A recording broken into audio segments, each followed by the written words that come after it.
Hello मेरे बच्चों, कैसे हो आप सब। मेरा नाम है नितिन और स्वागत आप सभी का ऑल अबाउट मैथमेटिक्स के ऊपर।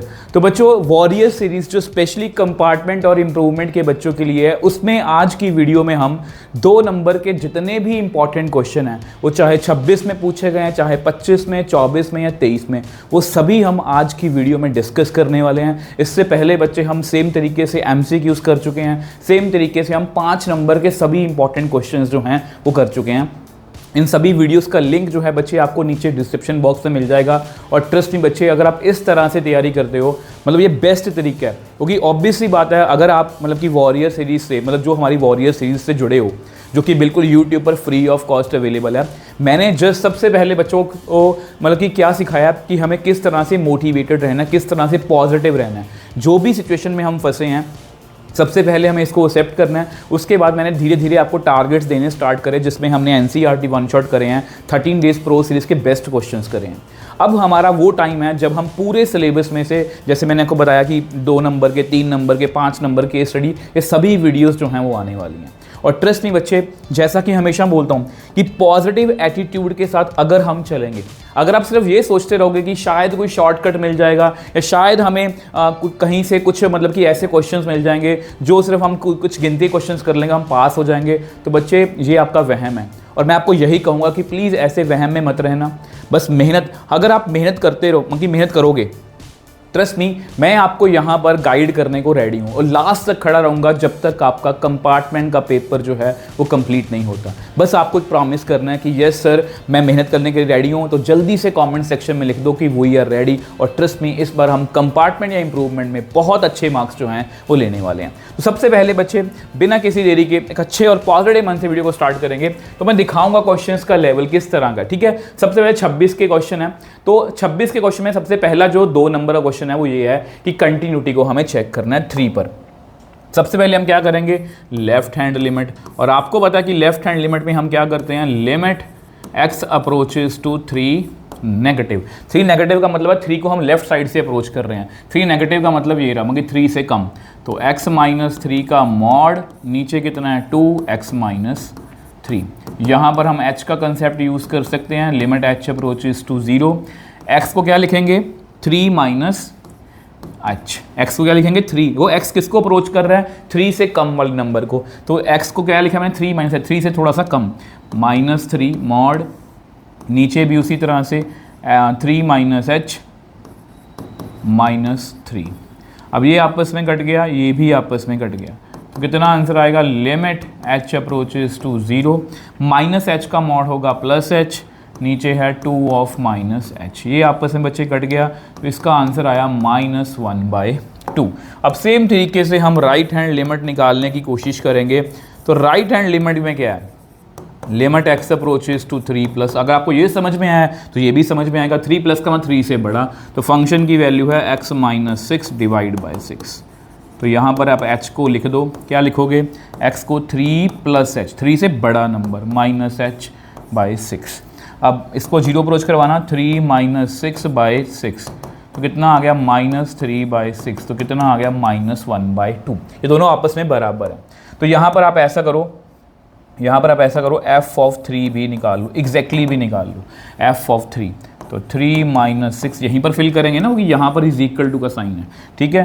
तो यहाँ पर भी कितना आएगा, -3/6 इज इक्वल टू -1/2। लास्ट में क्या लिखोगे, left hand limit equal to right hand limit equal to f of 3। तो फंक्शन क्या हो गया, f इज कंटिन्यूअस। तो फंक्शन जो है वो हमारा कंटिन्यूअस है at x is equal to 3। तो बहुत ही अच्छा क्वेश्चन था, आई होप ये आपको क्लियर है, ठीक है। अब सेकंड क्वेश्चन की बात करते हैं। सेकंड क्वेश्चन, अब ये देखो बच्चे, डेरिवेटिव का क्वेश्चन है कि हमें डेरिवेटिव फाइंड करना है इस पॉइंट पर। तो बहुत ही आसान क्वेश्चन है। सबसे पहले डेरिवेटिव करो, √3 as it is, x square का डेरिवेटिव 2x, इसका डेरिवेटिव 2y, साथ में क्या लिखते हैं, dy बाई dx। इसके लिए मैंने वो गोल्डन रूल बताया था, ठीक है, तो उसको प्लीज़ कर लेना। 4x as it is dy का derivative plus y as it is x का डेरिवेटिव। तो ये पेपर में कोई नहीं बताएगा कि यहाँ पर प्रोडक्ट रूल लगना है, इसलिए बोल रहा हूँ डेरिवेटिव आसान है, हमें प्रैक्टिस करनी है। तो कितना बन गया, 2√3x plus 2√3y dy by dx is equal to 4x dy by d x plus 4y। तो dy बाई डी एक्स को टर्म्स को इकट्ठा कर लो, तो 2√3y माइनस 4x। मैं इन दोनों टर्म्स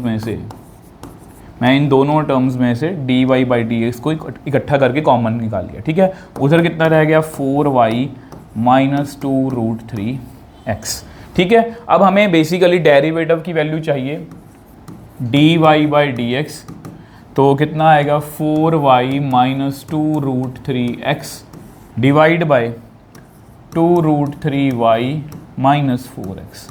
अब उन्होंने खास पॉइंट पर बोला है कि हमें जो है dy बाई डी एक्स जो है वो इस पॉइंट पर चाहिए, मतलब x की वैल्यू 1/2 और y की वैल्यू √3/2, ठीक है।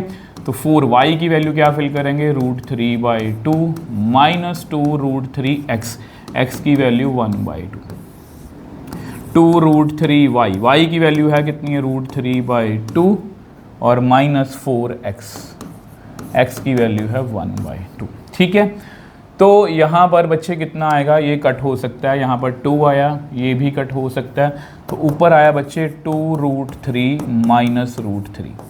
नीचे भी देखो ये भी कट गया, ये भी कट गया, तो ये कितना बना, ये बना 3 और ये बना 2। बेसिकली ये रह गया √3/1। तो √3 बच्चे यहाँ पर हमारा आंसर है, और ये आंसर जो है हमारा बिल्कुल एक्यूरेट है, ठीक है। अब देखो नॉर्मली क्या होता है, नॉर्मली देखो मेरी आदत है कि मैं चाहता हूँ तो बहुत लिमिटेड से क्वेश्चन करवा सकता था, बट मैंने ना क्या करा है कि आपको सेम, हमेशा आपको बोलता हूँ कि मैं सेम क्वेश्चन जो है दिखाता हूँ आपको। 34th मैं क्वेश्चन अभी दिखाता हूँ, 34th क्वेश्चन देखना, वो बिल्कुल सेम है। 34th क्वेश्चन, 34th ये राज, ये देखो जी सेम क्वेश्चन है। और आई थिंक बच्चे 34th क्वेश्चन जो है मुझे देखने दो एक बार।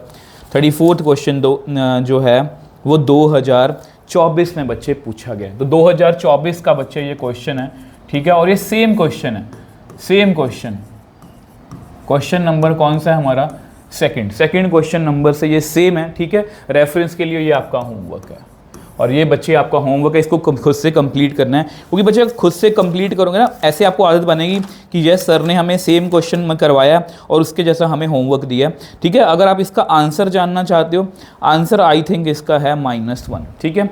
आंसर जो है इसका वो कितना है -1। तो ये क्वेश्चन आपको खुद से करना है। आ जाओ जी आगे। अब देखो थर्ड क्वेश्चन की बात करते हैं, ठीक है। थर्ड क्वेश्चन वो खुद भी क्वेश्चन करने हैं, मैं भी करवाऊंगा और खुद भी करने हैं। अब ये देखो 26 में क्वेश्चन है, देखने में काफ़ी मुश्किल लग रहा है, बट इतना मुश्किल है नहीं है। A room freshener bottle is in the shape of inverted cone sprays the perfume at regular interval such that volume of the perfume in the bottle is decreases at the steady rate of 1 millimetre cube per minute. तो यहाँ पर एक perfume bottle है, वो कौन की shape में दी हुई है, ठीक है। तो वॉल्यूम जो है उसका डिक्रीज कर रहा है, तो मुझे रेट ऑफ चेंज यहाँ पर क्लैरिटी है, जैसा कि बोलता हूँ सब कुछ लिखा करो। तो यहाँ पर लिखो वॉल्यूम जो है वो डिक्रीज कर रहा है, तो मैं -1 मिलीमीटर क्यूब पर मिनट उसको ऐसे लिख लेता हूँ, जो भी इंफॉर्मेशन मेरे को मिल रही है। नेक्स्ट इंफॉर्मेशन क्या है, next find the rate at which the level of perfume is dropping at an instant when the level of perfume in the bottle is 10 mm। तो बेसिकली ये देखो बच्चे, अगर ये बॉटल है तो ऑब्वियसली बात है ये लिक्विड जो इसके अंदर है, जैसे ये लिक्विड जो इसके अंदर है वो परफ्यूम है, इसका लेवल किस तरह से नीचे जा रहा है, ठीक है। If the semi vertical angle of the bottle is π/3, यहाँ पर ये सेमी वर्टिकल एंगल होता है, ये होता है पूरा वर्टिकल एंगल, और इसको हम क्या बोलते हैं सेमी वर्टिकल एंगल। और ये क्वेश्चन अगर आप थोड़ा सा ध्यान से पढ़े हो, ये NCERT में है, और मैंने 13 डेज प्रो सीरीज में भी इस क्वेश्चन को करवाया हुआ। अब देखो बेसिकली हमें फाइंड क्या करना है, हमें गिवन क्या है सेमी वर्टिकल एंगल 30 डिग्री, और हमें मतलब कि हमें फाइंड क्या करना है, हमें बेसिकली dH/dt जो है वो फाइंड करना है। सर आपको कैसे पता, यहाँ पर लिखा हुआ है find the rate at which level of perfume is dropping. तो बेसिकली इसको हम क्या बोलते हैं H, और इसको हम बच्चे क्या बोलते हैं रेडियस, ठीक है। अब देखो सब कुछ लिख लिया, गिवन वगैरह सब कुछ लिख लिया। अब फॉर्मूला, अगर आपने रेट ऑफ चेंज मेरे से पढ़ा है, फॉर्मूला एज रिक्वायर्ड। तो वॉल्यूम का फॉर्मूला कितना होता है, वॉल्यूम होता है कौन का 1/3 πr²h, ठीक है। अब क्योंकि बच्चे यहाँ पर हमें dh/dt, देखो डेरिवेटिव करेंगे तो dh/dt यहाँ से आ जाएगा, dv/dt यहाँ से आ जाएगा, ये r फालतू में आ रहा है। अब r को एडजस्ट करने के लिए, जैसे मैं हमेशा बोलता हूँ कि एक वेरिएबल में करने की कोशिश करो, तो यहाँ पर बेसिकली ये अगर आप इसको देखो तो देखो ये वाली ट्रायंगल को, ये वाली मैं लिख देता हूँ, ये O है, ये A, ये B, और ये आपको पता R है, ठीक है। ट्रायंगल AOB, अब उसमें बेसिकली बच्चे अगर ये एंगल के साथ परपेंडिकुलर बेस, तो tan 30 डिग्री कितना होता है, वो होता है परपेंडिकुलर बाय बेस। अब एंगल के सामने है परपेंडिकुलर मतलब r, और बेस कितना है h, ये होता है बच्चे 1/√3। तो r की वैल्यू कितनी आ गई, h/√3। तो हमारे पास हमारा वॉल्यूम कितना बनेगा, हमारा वॉल्यूम बनेगा 1/3 पाई r² मतलब h²/3 इंटू h। तो वॉल्यूम हमारा बना 1/9 पाई h³। वॉल्यूम कितना बना, 1/9 पाई h³। अब डेरिवेटिव करो इसका, 1/9 पाई 3h² dh/dt, ठीक है। अब dv/dt की वैल्यू हमें पता -1 है, 1/9 पाई, इसको कट करना, कट कर ही दो, 1/3 पाई h² dh/dt। तो dh/dt कितना है, वो आ गया जी -3/पाई h²। अब उन्होंने बोला है कहाँ पर, मतलब कहाँ तक रेट ऑफ चेंज निकालना है, when the level of the bottle, level of the perfume in the bottle 10 mm, जब हाइट जो है 10 mm होगी, ठीक है। dh/dt व्हेन h जो है वो कितना है 10 mm, तो वैल्यू फिल करो, -3/पाई h², तो -3/100 पाई। तो ये बच्चे आपका आंसर, आई होप ये आपको क्लियर है। और यस, हमारा आंसर बिल्कुल सही है। माइनस क्यों आ रहा है, क्योंकि ऑब्वियस सी बात है बच्चे, लेवल जो है वो डिक्रीज करेगा। तो अच्छा क्वेश्चन था बच्चे, ये क्वेश्चन आपको ऑब्वियस सी बात है, ऐसे क्वेश्चन आपको 3 मार्कर के अंदर भी आ सकते हैं, ठीक है। तो थोड़ा ध्यान से करेंगे तो सारे क्वेश्चन जो है वो हो जाएंगे।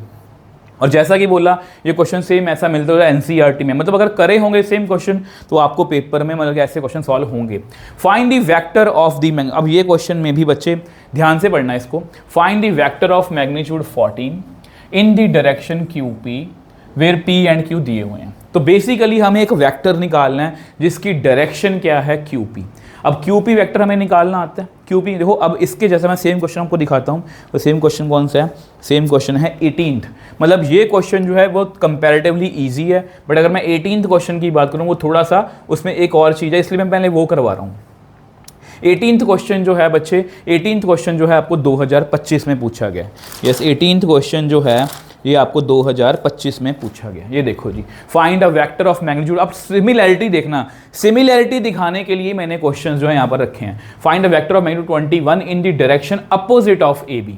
वहाँ पर ये नहीं था, यहाँ पर A और B दिए हुए हैं। तो मैं पहले ये क्वेश्चन करवा रहा हूँ। अब आपको पता है कि AB वेक्टर कैसे निकालेंगे। AB वेक्टर कैसे निकलेगा, B में से A को घटा दो, पहले मैं पूरा समझा रहा हूँ आपको। B में से A घटा दो, B कितना है 8, 8 में से 2 गए तो कितना आएगा 6i, -1 में से -1 गए तो -2j, 0 में से 3 गए तो -3k कैप। तो ये आ गया AB। हमारा जो वेक्टर है उसकी डायरेक्शन क्या है, अपोजिट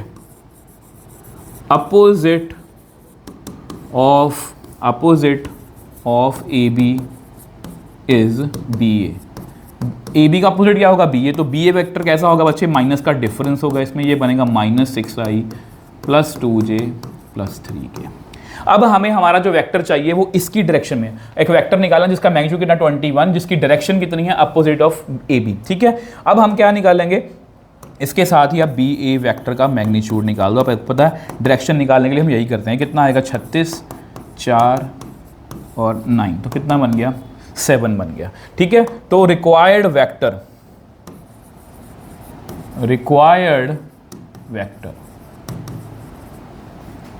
कैसे निकलेगा, मैग्नीट्यूड कितना 21 और उसकी डायरेक्शन कितनी है बच्चे, माइनस इसकी डायरेक्शन, ऐसा कर लो, ऐसा यहाँ पर लिख लो एक बार, डायरेक्शन ऑफ BA वेक्टर की डायरेक्शन कितनी होगी, -6i plus 2j plus 3k divide by 7। अगर किसी भी वेक्टर को उसके मैग्नीट्यूड से डिवाइड करो हमें डायरेक्शन मिलती है, तो यहाँ पर डायरेक्शन से मल्टीप्लाई कर लो।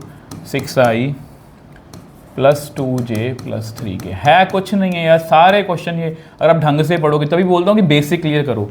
तो कितना आंसर आएगा, -18i plus 6j plus 9k। तो ये अब बच्चे आपका आंसर है। मुझे आंसर चेक करने दो एक बार 18th क्वेश्चन का। यस बिल्कुल सही है बच्चे, ठीक है, गलत होने का तो सवाल ही नहीं है। अब देखो मैं आपको फोर्थ क्वेश्चन दिखाता हूँ। अब मैं आपको फोर्थ क्वेश्चन दिखाता हूँ जो 26 में आया। तो अगर किसी बच्चे ने सोच के देखो बच्चे, अगर सोच के देखो, यहाँ पर मैं आपको बात क्लियर करना चाहता हूँ, सोच के देखो, मैंने जो बच्चे 13 डेज प्रो सीरीज से पढ़े हैं उसमें ये क्वेश्चन 2025 का इंक्लूडेड था। अब जिस भी बच्चे ने वेक्टर का ये क्वेश्चन करा होगा मेरे से 13 डेज प्रो सीरीज में 26 के पेपर में बैठने से पहले, और उसको 26 में ये क्वेश्चन आया होगा, तो ऑब्वियसली बात है वो बड़े आराम से कर लेगा, क्योंकि उसने सब कुछ पढ़ा हुआ है। इसलिए बोलता हूँ कि पढ़ोगे तो सब कुछ मिलेगा। यहाँ पर क्या है वेक्टर का, मैं अब यहाँ पर क्या निकालेंगे, सबसे पहले हम QP कैसे निकलेगा आपको पता है, P में से Q को माइनस करके। ये आपका P है, ये आपका Q है, ठीक है। उसके बाद इसका मैग्नीट्यूड से इसको डिवाइड करोगे और आपको क्या उसको 14 से मल्टीप्लाई कर देना। तो ये बच्चे आपका होमवर्क है। ये क्वेश्चन आसान है, ये क्वेश्चन आसान है, तो प्लीज़ सेम क्वेश्चन है उसके जैसा। अब इसका मैं आंसर बताना चाहूँ तो आंसर बता सकता हूँ। इसका आंसर आएगा लास्ट में, ताकि आपको ये अंदर से कॉन्फिडेंस में मिले कि यस मैंने क्वेश्चन करा है और मेरा आंसर जो है वो सही आया। तो ये आपका बच्चे आंसर आएगा, ठीक है। ये आंसर है। रेफरेंस के लिए क्वेश्चन नंबर 18। तो ये प्लीज़ आपको करना है और आपको क्लैरिटी भी मिलेगी कि यस यार ये कितने क्वेश्चन आसान है, इतना भी मुश्किल नहीं है। आ जाओ जी नेक्स्ट क्वेश्चन, फिफ्थ क्वेश्चन की बात करते हैं। वेक्टर ए और बी दिया हुआ, represent two adjacent sides of parallelogram, find the vector representing its diagonal and hence find their length. अब ये देखना, ये क्वेश्चन ना थोड़ा बहुत चेंज करके 3D में बहुत बार पूछा गया। अगर आपने मेरी 5 नंबर वाले क्वेश्चंस की वीडियो देखी है उसमें ये क्वेश्चन 3D में भी आया हुआ। अब ये देखो, vectors A and B represent two adjacent sides. Suppose ये ए वेक्टर है जो रिप्रेजेंट कर रहा है 3i minus 2j plus 2k, ठीक है, और ये बी वेक्टर है वो एडजेसेंट साइड्स हैं इस तरह से i plus 2k। Okay, find the vector representing its diagonals and hence find their length. मैं आपको बताऊंगा इसमें क्या क्या क्वेश्चन पूछे जा सकते हैं। सबसे पहले बच्चे इस डायगोनल की बात करते हैं। आ जाओ जी, इस डायगोनल की बात करते हैं, ठीक है। तो मैं इनका नाम लिख लेता हूँ, जैसे ये A, ये B है, ये C है, ये D है। अब इनके डायरेक्शन बनाएं। अब आपको पता है कि मैं A से B चला गया, फिर मैं B से C चला गया, मैं डायरेक्टली यहाँ पर A से C चला गया। इसको बोलते हैं triangle law of vector addition. इसमें क्या बोलता हूँ कि AC किसके बराबर है, मैं A से B गया और फिर मैं B से C गया। अगर ध्यान से मतलब हमने मेरे से पढ़ा है पहले, मैं बताता कि बच्चे जो हैं पहला मतलब बच्चों को जो है 2 बच्चे हैं उसको ट्यूशन सेंटर पे जाना है, तो ये बच्चा डायरेक्टली चला गया, ये बच्चा पहले फ्रेंड के पास घूमने गया फिर गया, तो दोनों का स्टार्टिंग पॉइंट और फाइनल पॉइंट जो है सेम है, इसलिए ये बराबर है। अब AB वेक्टर कितना है ये पढ़ा, तो 3 में इसको ऐड करो कितना आएगा 4i। अगर मैं लिखना चाहूँ लिख भी देता हूँ, 3i minus 2j plus 2k। अब उसमें बेसिकली इसको ऐड कर दो i प्लस 2k, तो हमारे पास AC डायगोनल जो है कितना आएगा 4i minus 2j plus 4k, तो डायगोनल आ गया, ठीक है। इसकी लेंथ भी बोला उन्होंने, ठीक है। लेंथ कैसे निकलेगी आपको पता है, उसका मैग्नीट्यूड निकाल के, तो कितना आएगा 16 प्लस 4 प्लस 16, तो कितना आ गया बच्चे 36, मतलब कितना आ गया 6, तो ये आ गया जी। अब सेम वे से दूसरा डायगोनल भी निकाल लेते हैं। दूसरा डायगोनल ये पड़ा, ये लो जी, दूसरा डायगोनल कैसे निकालेंगे, ठीक है। अब देखो दूसरा डायगोनल कैसे निकलेगा, तो अब आपको पता है कि बच्चे दूसरा डायगोनल निकालने के लिए एक बार इसको लिख लो। अगर ये मतलब B है तो ये भी जो इसकी डायरेक्शन सेम होगी, ये भी कितना होगा i प्लस 2k, ठीक है। अब हम क्या करेंगे, इसकी डायरेक्शन तो आपको पता ही है बने हुए हैं, अब इसकी डायरेक्शन देख के बना लेना। यहाँ पर मैं A से D गया, ये देखो A से B गया, यहाँ पर लिखो A से B गया मैं, और B से मैं D चला गया, और यहाँ पर डायरेक्टली मैं A से D चला गया। ये दोनों आपस में क्या हैं, बराबर हैं। अब मुझे क्या निकालना है, BD निकालना है। BD मतलब AD में से AB को, मैं अच्छे से समझा रहा हूँ आपको, AD कितना है अपना i प्लस 2k और AB कितना है आपका 3i minus 2j plus 2k, तो BD वेक्टर कितना आएगा कितना आएगा -2i, ठीक है, +2j, 2k में से 0 आ गया, तो BD वेक्टर की लेंथ भी कितनी आ गई 4 + 4, कितनी आई √8। इसको आप लिख सकते हो 2√2। तो ये बच्चे आपका आंसर है, और यह आंसर जो है हमारा बिल्कुल एक्यूरेट है। अब इसमें अगर बच्चे सेम कि देखो, अगर ये क्वेश्चन पेपर में आ गया, हो सकता है कि आपको वो ये बोल दें कि इन डायगोनल की हेल्प से इसका एरिया निकाल दो। इसका भी मैंने सेम क्वेश्चन लिखा हुआ है, वो बहुत ही ज़्यादा इंपॉर्टेंट क्वेश्चन है, प्लीज़ इसको ध्यान से करना है आपको, ठीक है, बहुत ही ज़्यादा इंपॉर्टेंट क्वेश्चन है। तो 29th क्वेश्चन जो है 29th 24 में आया हुआ क्वेश्चन है, देखो 24 में क्वेश्चन कैसा हुआ है, सेम आया हुआ। ये देखो जी, यहाँ पर उन्होंने पैरेललोग्राम भी बना दिया, ए बी दिया हुआ है, ये रहा जी आपका ए बी, कितना 2i - 4j + 5k, ठीक है, और डी बी ये अच्छा होगा, डायगोनल दिया हुआ है 3i - 6j + 2k, ठीक है। अब वो क्या बोल रहे हैं, फाइंड AD। अब AD फाइंड करना, क्या आप कर सकते हो AD and hence find the area of parallelogram. अगर आप AD फाइंड करोगे, AD कैसे फाइंड होगा, AD कैसे फाइंड होगा बच्चे, मैं यहाँ पर देखो AD, A से मैं D गया, प्लस मैं सॉरी D से मैं A गया, D से मैं A गया, प्लस A से मैं B गया, और यहाँ पर डायरेक्टली मैं D से B चला गया, तो मेरे पास DA आ जाएगा। DA कितना आएगा, DB - AB। तो देख लो बच्चे, DB - AB कितना, मैं जल्दी जल्दी करवा रहा हूँ, 3 इसमें से ये गया तो कितना आएगा i कैप, -6 में से वो चला गया -6j + 4j, तो कितना बनेगा -2j कैप, 2k में -3k कैप। तो देख लो हमारी कि हमें कौन सा वेक्टर फाइंड करना है, हमें AD वेक्टर फाइंड करना है। तो AD वेक्टर कितना आएगा -i + 2j + 3k। उन्होंने बोला hence find the area of parallelogram, और आपको पता है बच्चे एरिया ऑफ पैरेललोग्राम कितना होता है, एरिया ऑफ पैरेललोग्राम, ठीक है। तो इसको आप लिख सकते हो A क्रॉस B, मतलब एडजेसेंट साइड्स का की साइड्स का जो है वो क्रॉस, ठीक है। एडजेसेंट साइड कौन कौन सी हो गई, क्योंकि DA जो मैंने DA निकाली थी, मतलब वो कितनी आएगी 1 - 2 - 3, और ये कितनी है 2 - 4 एंड 5। इसको निकालो जी, कितना आएगा -10 - 12 - j कैप, 5 + 6 + k कैप, -4 + 4।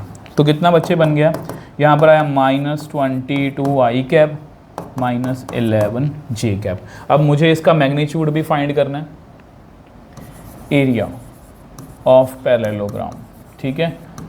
तो इसका मैग्नीट्यूड -22i - 11j, यही है ना, यही है ना, ठीक है। तो इसका डायरेक्टली बच्चे आंसर आएगा 484। ये टाइम वेस्ट नहीं करना इस पर, वो सेम क्वेश्चन था, ठीक है। तो ये बन गया 605 बन गया 605, ठीक है जी। तो ये बच्चे आपका आंसर है। तो देख लो 24 में भी सेम क्वेश्चन आया हुआ था, अभी भी सेम क्वेश्चन है। तो इस तरह से है, मतलब सेम क्वेश्चन का पर्पज़ यही है कि आपको कॉन्फिडेंस मिलेगा कि यस यार जो हम क्वेश्चंस कर रहे हैं सेम क्वेश्चन हमें पेपर में देखने को मिल सकते हैं, ठीक है जी। आ जाओ जी 6th क्वेश्चन पर। अब देखो 6th क्वेश्चन में क्या पूछा उन्होंने, 6th क्वेश्चन देखो बच्चे उन्होंने क्या पूछा है। अब ये देखो वो cos 2x वगैरह सब कुछ हमें बताया हुआ है। तो जब भी अगर आपने इनवर्स ट्रिग्नोमेट्री मेरे से पढ़ी है, तो जब भी ये सिचुएशन देखो हम क्या करते हैं, cos 2x से डिवाइड करते हैं। इसको ये 1 आएगा, ये कितना बनेगा tan 2x, ये कितना बनेगा 1, ये कितना बनेगा tan 2x। तो ये बच्चे एक फॉर्मूला है, तो ये बच्चे एक फॉर्मूला है, वो किसका फॉर्मूला है, वो है 45 माइनस थीटा, क्योंकि माइनस का ऊपर, अगर प्लस ऊपर होता माइनस नीचे होता तो 45 प्लस थीटा। तो ये डायरेक्टली कट जाएगा, 45 माइनस 2x आएगा, ठीक है। तो ये इसकी सिंप्लीफाइड फॉर्म है, ठीक है। वैसे तो ये क्वेश्चन बच्चे कंप्लीट हो गया, बट अगर मैं आपको थोड़ा समझाना चाहूँ कि अगर आपने इनवर्स ट्रिग्नोमेट्री में से पढ़ी है कि हर एक टर्म यहाँ पर कट नहीं होती, उसको कट करने का रीज़न होता है जो यहाँ पर लिखा हुआ है। मैं जस्ट आपको रफ में समझा देता हूँ। यहाँ पर x जो है बच्चे वो 0 और 45 के बीच में है। इसको ऐसा करो 2 से मल्टीप्लाई करो, तो यहाँ पर 2x आएगा, यहाँ पर कितना आएगा 90। इसको माइनस से मल्टीप्लाई करो तो इनइक्वालिटी का साइन क्या हो जाएगा, चेंज हो जाएगा। अब इसमें 45 ऐड कर दो, 45 माइनस 2x, तो ये कितना बनेगा 45 माइनस 90 माइनस के 45। तो बेसिकली -45, 45 माइनस 2x। तो 45 माइनस 2x जो है ना बच्चे, वो बेसिकली किसको बिलोंग कर रहा है, -π/4 से π/4। और tan इनवर्स की रेंज जो होती है बच्चे वो कितनी होती है, -90 से 90, इसलिए ये कट हो गया। ठीक है, मैं इसलिए आपको एक्सप्लेन कर रहा हूँ, पेपर में आप चाहे रहने देना कि कहीं अगर आप फंसो किसी क्वेश्चन में तो आपको पता हो कि इसके पीछे का रीज़न क्या था। तो ये रफ वर्क है, ठीक है, अदरवाइज हमारा आंसर जो है बच्चे वो आ चुके हैं। आ जाओ नेक्स्ट क्वेश्चन पर। अब ये देखो, ये भी देखो इनवर्स ट्रिग्नोमेट्री में से क्वेश्चन आने के चांसेस बहुत ज़्यादा हैं, ठीक है, तो ध्यान से करना है, मतलब ऑलमोस्ट श्योर है कि आपको पेपर में आएगा। sin 1 कब होता है, 90 डिग्री पर। इसको हम लिख सकते हैं पाई माइनस कॉस, ये फॉर्मूला है directly, cos inverse minus x कितना होता है, पाई माइनस, ठीक है। तो tan यहाँ पर आप लिखोगे 90 माइनस, इसको लिख लो 180, कॉस 1/2 कब होता है, वो होता है आई थिंक 60 डिग्री पर, ठीक है। तो tan 90, ये कितना बना 120, तो कितना आया tan of -30, tan of -30 degree, ये बना -tan 30, और tan 30 कितना होता है, इस तरह से। तो ये बच्चे आपका आंसर है, मतलब ये क्वेश्चन आपको पेपर में बच्चे मिलने वाले हैं। इसका भी सेम क्वेश्चन है, question number 10th, question number 10th।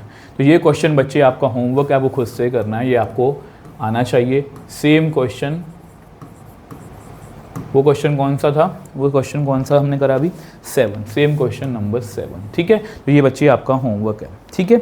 अब इसका अगर आप आंसर देखना चाहते हो, अगर आप इसका आंसर देखना चाहते हो बच्चे, इसका आंसर आएगा -√3/2। तो ये आपको खुद से कंप्लीट करना है। आ जाओ जी, आ जाओ जी। अब ये देखो 8th क्वेश्चन की बात करते हैं। A vector of magnitude 14 has direction ratios 2, 3 and -6, find the projection of A on I. तो अच्छा क्वेश्चन है बच्चे, अच्छा क्वेश्चन है। सबसे पहले देखो बच्चे, यहाँ पर हमें वेक्टर फाइंड करना है जिसका मैग्नीट्यूड कितना है, 14 है।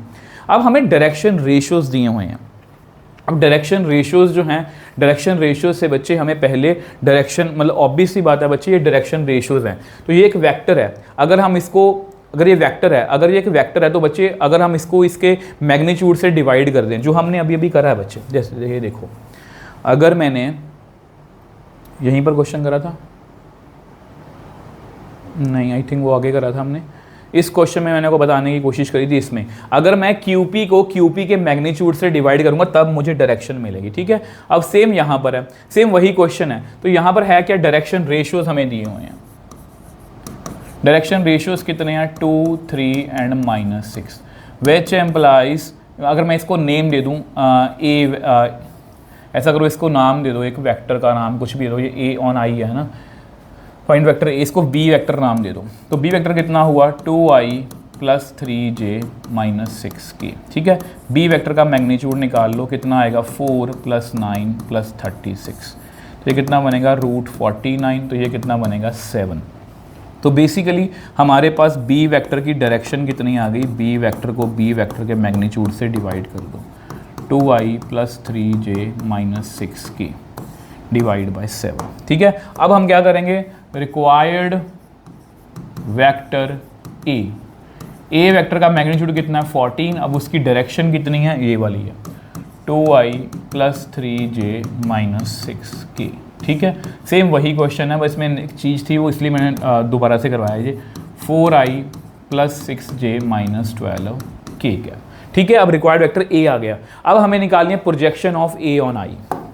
अब हमें निकालनी है projection of A on I cap. इसका फॉर्मूला होता है A.I डिवाइड बाय आई का मॉडुलस। अब आई क्योंकि यूनिट वेक्टर, उसका मॉडुलस कितना आएगा, 1। अगर मैं ए की डॉट इससे करूँगा, 4i + 6j - 12k की डॉट अगर मैं आई से करूँगा, नीचे तो 1 ही है, तो कितना आंसर आएगा बच्चे, 4। तो ये बच्चे आपका आंसर है। आई होप ये आपको क्लियर है। बस प्रोजेक्शन नहीं आई थी और इसमें कुछ भी मुश्किल जो है वो नहीं था, ठीक है। 9th क्वेश्चन की बात करें, 9th क्वेश्चन बहुत ज़्यादा इजी है। ये भी अगेन कहाँ से पूछा गया, ये भी अगेन इनवर्स ट्रिग्नोमेट्री में से पूछा गया। अब आपको पता है बच्चे, 1 + cos 2x को मैं क्या लिख सकता हूँ, 1 + cos 2x को लिख सकता हूँ 2 cos स्क्वायर x, इसको 2 sin स्क्वायर x √, ये आपस में कट गया, तो ये कितना बाहर आएगा, cos x divide by sine x, और ये कितना होता है कॉट एक्स, और इसका आंसर बच्चे कितना आएगा x, क्योंकि एज x जो है वो बिलोंग कर रहा है 0 से π/2 को, और हमारी कॉट इनवर्स की बच्चे जो रेंज होती है, कॉट इनवर्स की रेंज होती है 0 से लेके पाई तक। ठीक है जी, तो ये क्वेश्चन बहुत ही आसान है। इसके जैसा भी सेम क्वेश्चन 26 में दोबारा पूछा गया था, वो था क्वेश्चन नंबर 11। 10th हमने कर लिया था, 11 क्वेश्चन देखो सेम है। इसको भी अगर सॉल्व करना चाहो तो कैसे करोगे, साइन इनवर्स, ये बनेगा 2 cos square x divide by 2 under root, ये 2 कट गया, तो साइन इनवर्स कितना लिखेंगे हम cos x, इसको आप लिख सकते हो sine inverse sine 90 minus x, और ये कट गया तो कितना आंसर आया 90 माइनस एक्स। इसको भी वही रीज़न है कि 90 माइनस एक्स जो है हमारी रेंज में की लाई करता है, तो इस तरह से हमने ये क्वेश्चन भी जो है वो कर लिया। अब देख लो 26 के क्वेश्चन है, ऐसा नहीं है कि मैं अपनी तरफ से करा रहा हूँ, 26 के क्वेश्चन है, बहुत ज़्यादा आसान है। ठीक है, आ जाओ नेक्स्ट क्वेश्चन की बात करते हैं। नेक्स्ट क्वेश्चन जो है using vector find the area of the triangle vertices, ये दी हुई हैं। अब आपको पता है बच्चे यहाँ पर हमें एक ट्रायंगल दी हुई है, अब ये आपकी ट्रायंगल है। ठीक है, अब अगर ये ट्रायंगल दी हुई है तो ये ए पॉइंट है जो कितना है 1 2 3, बी पॉइंट कितना दिया हुआ है 2 -1 4, और ये 4 5 एंड -1। आपको ट्रायंगल का फॉर्मूला पता ही है। अब कोई भी एडजेसेंट साइड्स निकाल लो, जैसे ए बी निकाल लो, ए बी कैसे निकलेगा b माइनस ए, 2 में से 1 गया i कैप, -1 में से -2 गया -3 j कैप, 4 में से 3 गया k कैप। ये लो जी, अब साथ में निकाल लो ए बी और बी सी निकाल लो। चलो बी सी एडजस्टेंट साइड सारी एडजस्टेंट बन गई, 4 - 2 2i, ठीक है, 5 - -1 6 j कैप, -1 -5 k कैप। ठीक है, अब आपको क्या करना है A B cross B C, तो ये फाइंड कर लो i j और k, 1 - 3 1 2 6 -5, तो करो जी सॉल्व इसको, 15 - 6 minus j cap -5 - 2 plus k cap 6 + 6 है ना, तो कितना आएगा यहाँ पर 9i + 7j + 12 k कैप। अब आपको पता है area of triangle A B C वो होता है 1/2 A B cross B C का मैग्नीट्यूड, ये बना 1/2, इसका मैग्नीट्यूड कितना आएगा 81 + 49 + 144, तो कितना बना 81 और 49 10 130, 274/2 √274/2। ये बच्चे आपका आंसर है, और हमारा आंसर जो है बिल्कुल एक्यूरेट है। आई होप बच्चे ये आपको क्लियर है। तो यहाँ पर बच्चे हमारे 26 के जो क्वेश्चन है सभी वो ख़त्म होते हैं। नेक्स्ट हमारे स्टार्ट हैं जी 25 के क्वेश्चन। अगर आप 25 का पहला ही क्वेश्चन देखो तो ये क्वेश्चन आपको याद होगा, हमने 5 मार्कर के अंदर भी किया था, क्योंकि हमें डिफ्रेंशिएट करना है u को विद रिस्पेक्ट टू v, यानी कि बेसिकली हमारा टारगेट ये है कि हमें du/dv फाइंड करना है। सबसे पहले लिखो u को, u कितना है 2 cos स्क्वायर x। अगर आप इसको डिफ्रेंशिएट करोगे तो u एज du का डेरिवेटिव du/dx। अब आपको पता कि ये एक्सपोनेंशियल फंक्शन है, ax है, ax का डेरिवेटिव है ax log a, तो इसका डेरिवेटिव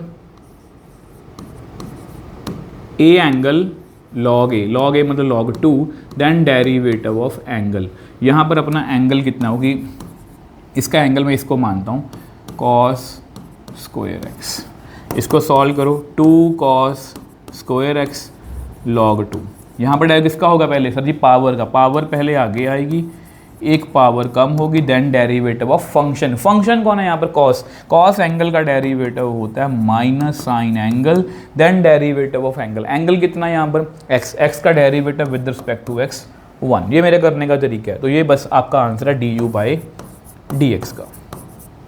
सेम ऐसा करो आप dv/dx निकाल लो, तो v कितना दिया हुआ है, v दिया हुआ है हमें cos स्क्वायर x, तो dv/dx कितना आएगा, पावर पहले आगे आएगी, एक पावर कम होगी, देन फंक्शन कितना cos का डेरिवेटिव माइनस साइन एंगल का डेरिवेटिव 1, तो हो गया जी बस।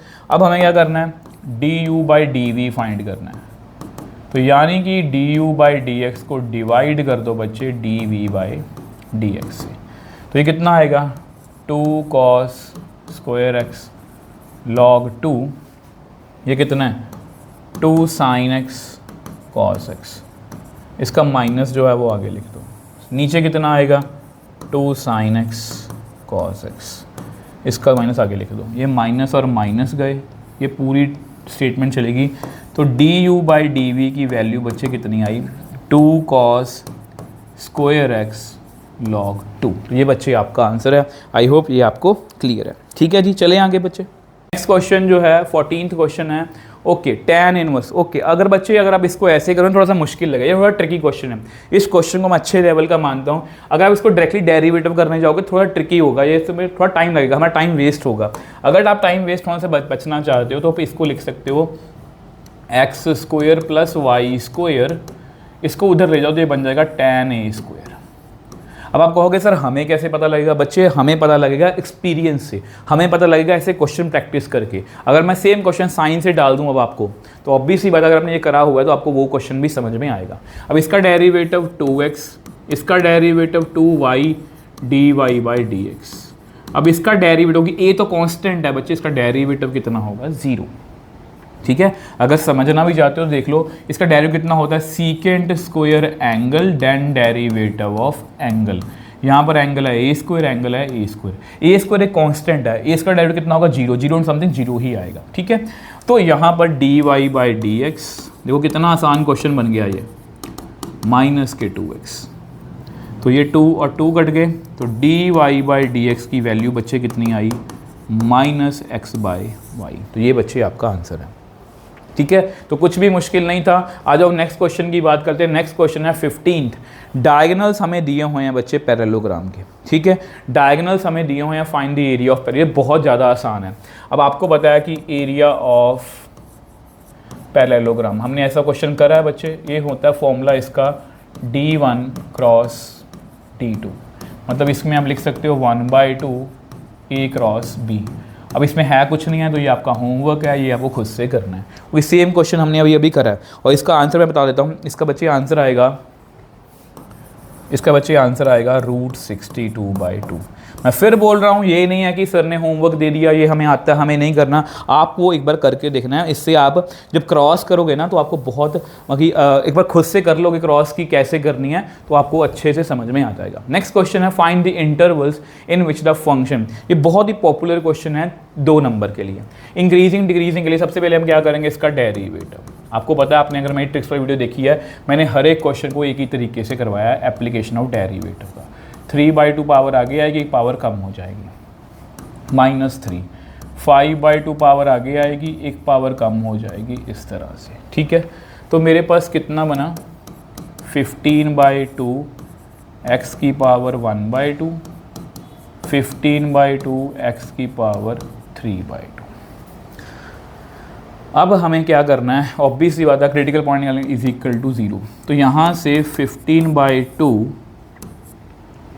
और x की पावर 1/2 कॉमन आ रही है। अंदर कितना आया 1 माइनस x की पावर 1, 1/2 प्लस 1 3/2 बनेगा। ठीक है, तो इज इक्वल टू 0। तो यानी कि यहाँ से x की वैल्यू या तो 0 आएगी, ओके ये 0 होगा तो 0 आएगा, यहाँ पर 1 minus x is equal to 0, मतलब x की वैल्यू 1 आएगी।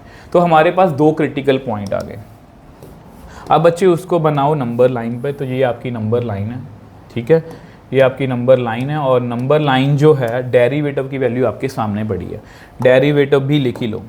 डेरिवेटिव जो है आपका, डेरिवेटिव कितना है f डैश x 15/2 x की पावर 1/2 1 माइनस एक्स। ठीक है, अब यहाँ पर है जी 0 और यहाँ पर है आपका 1। अगर बच्चे यहाँ पर मैं 0 से पीछे, यहाँ पर एक समझने वाली बात है, कुछ बच्चे यहाँ पर गलतियाँ करते हैं। अगर मैं यहाँ पर 0 से पीछे वैल्यू की फिल को नेगेटिव, और रूट का नेगेटिव क्या होता है, नॉट डिफाइंड होता है। तो यहाँ पर हमारा डेरिवेटिव जो है वो नॉट डिफाइंड है। इसको प्लीज़ आप याद रखोगे, तो इसको कंसीडर नहीं करना। अब 0 से 1 के बीच में, अगर मैं 0 से 1 के बीच में सोचूं 0.5, तो 0.5 यहाँ पॉजिटिव आएगा, ये भी कितना आएगा पॉजिटिव आएगा। तो यहाँ पर हमारा आंसर जो है वो पॉजिटिव आ रहा है। अगर आप 1 से बड़ा कोई नंबर हो जो 2, ये सही है पॉजिटिव आएगा, ये नेगेटिव आएगा, तो इस तरह से है। तो यहाँ पर देखो, यहाँ पर क्या लिखेंगे, क्या पूछा उन्होंने, इंक्रीजिंग। इंक्रीजिंग कहाँ पर आएगा, जहाँ पर डेरिवेटिव की वैल्यू मतलब कि जो है वो 0 से की पॉजिटिव आ रही है, तो इंक्रीजिंग जो है बच्चे वो 0 से लेके 1 तक आएगा, ठीक है। और डिक्रीजिंग जो है बच्चे,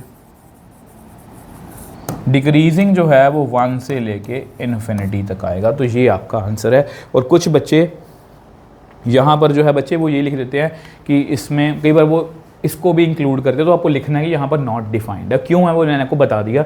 अब इसको आप ऐसे भी लिख सकते हो, अगर आपने, मैंने देखा है बहुत बार CBS ने मेंशन करा होता है अपनी मार्किंग स्कीम में कि अगर किसी बच्चे ने ये ब्रैकेट्स भी लिखी हैं तो उसको भी फुल वेटेज जो है वो मिलनी चाहिए, ठीक है जी। तो आ जाओ जी नेक्स्ट क्वेश्चन पर।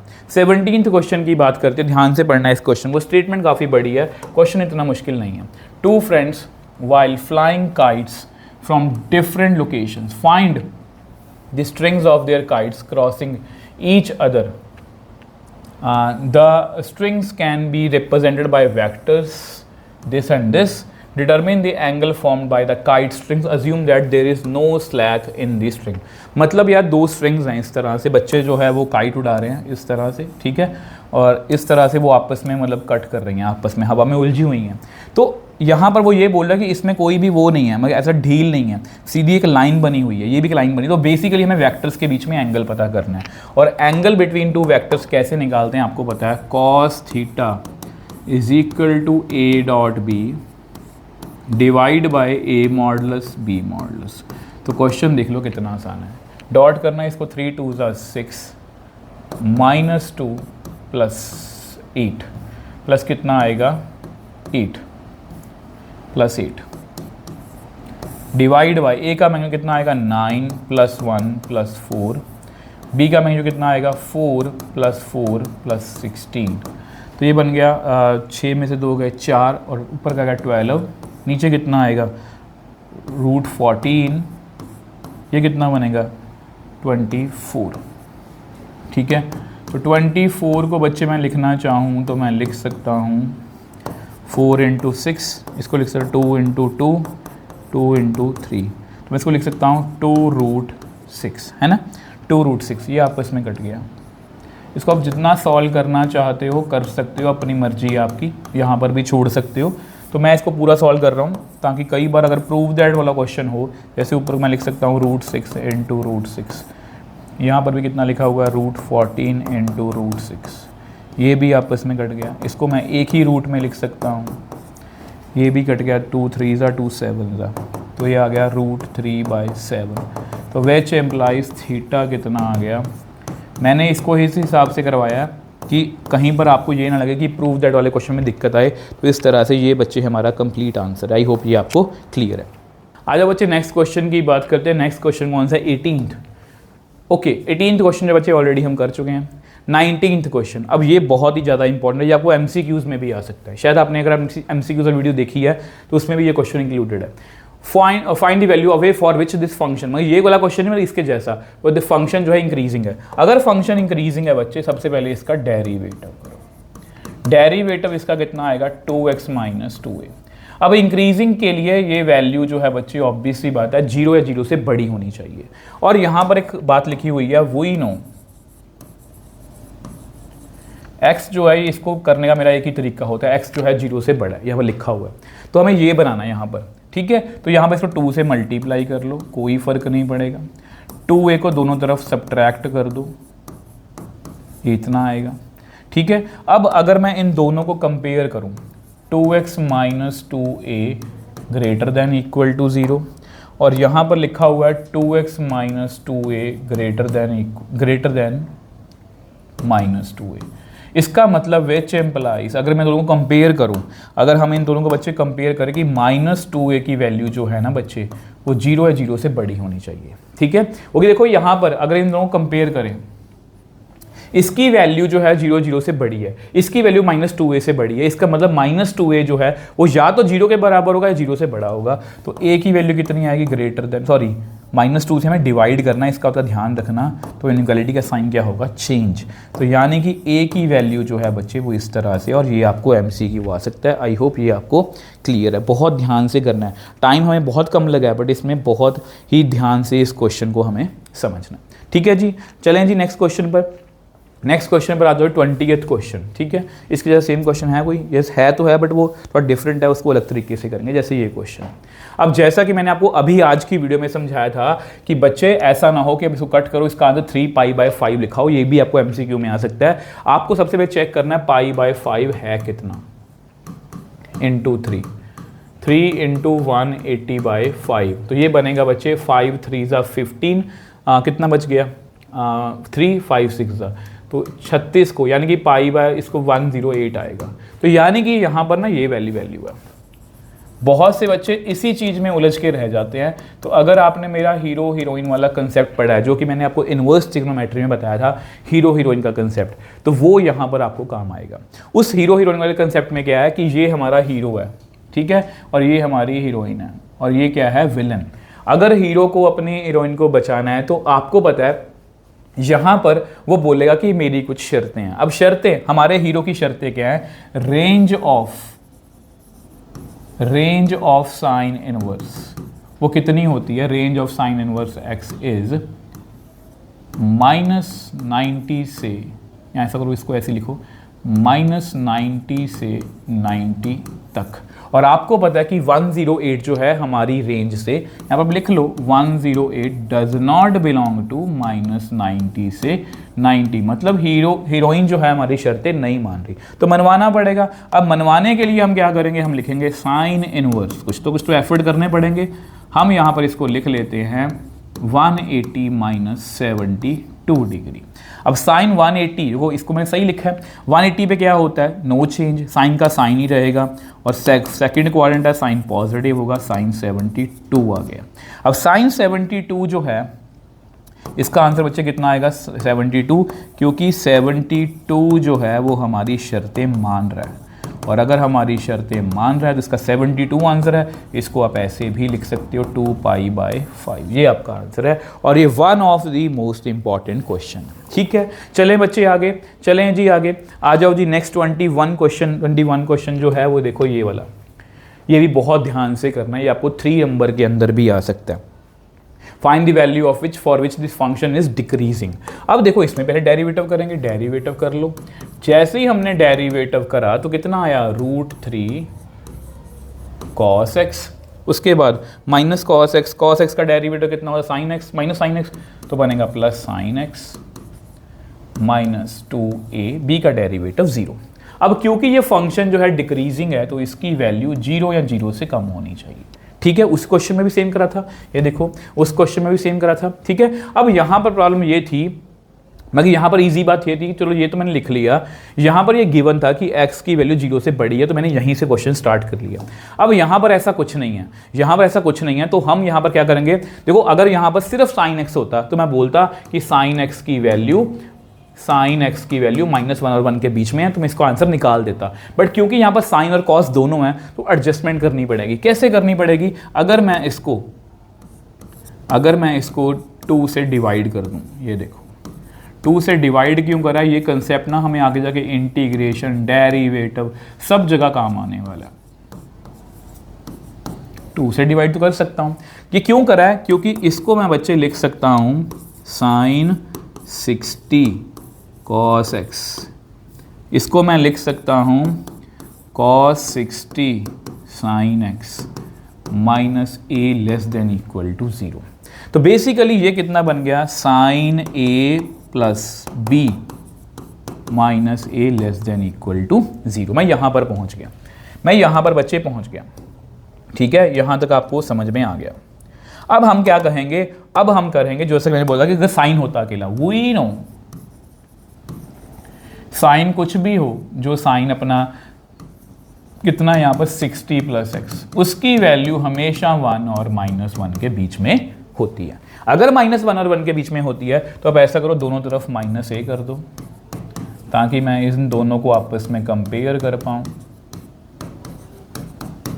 ये लो जी, ठीक है, अब इसको भी लिखो दोबारा से, यहाँ पर लिखो sine 60 plus x minus A less than equal to 0।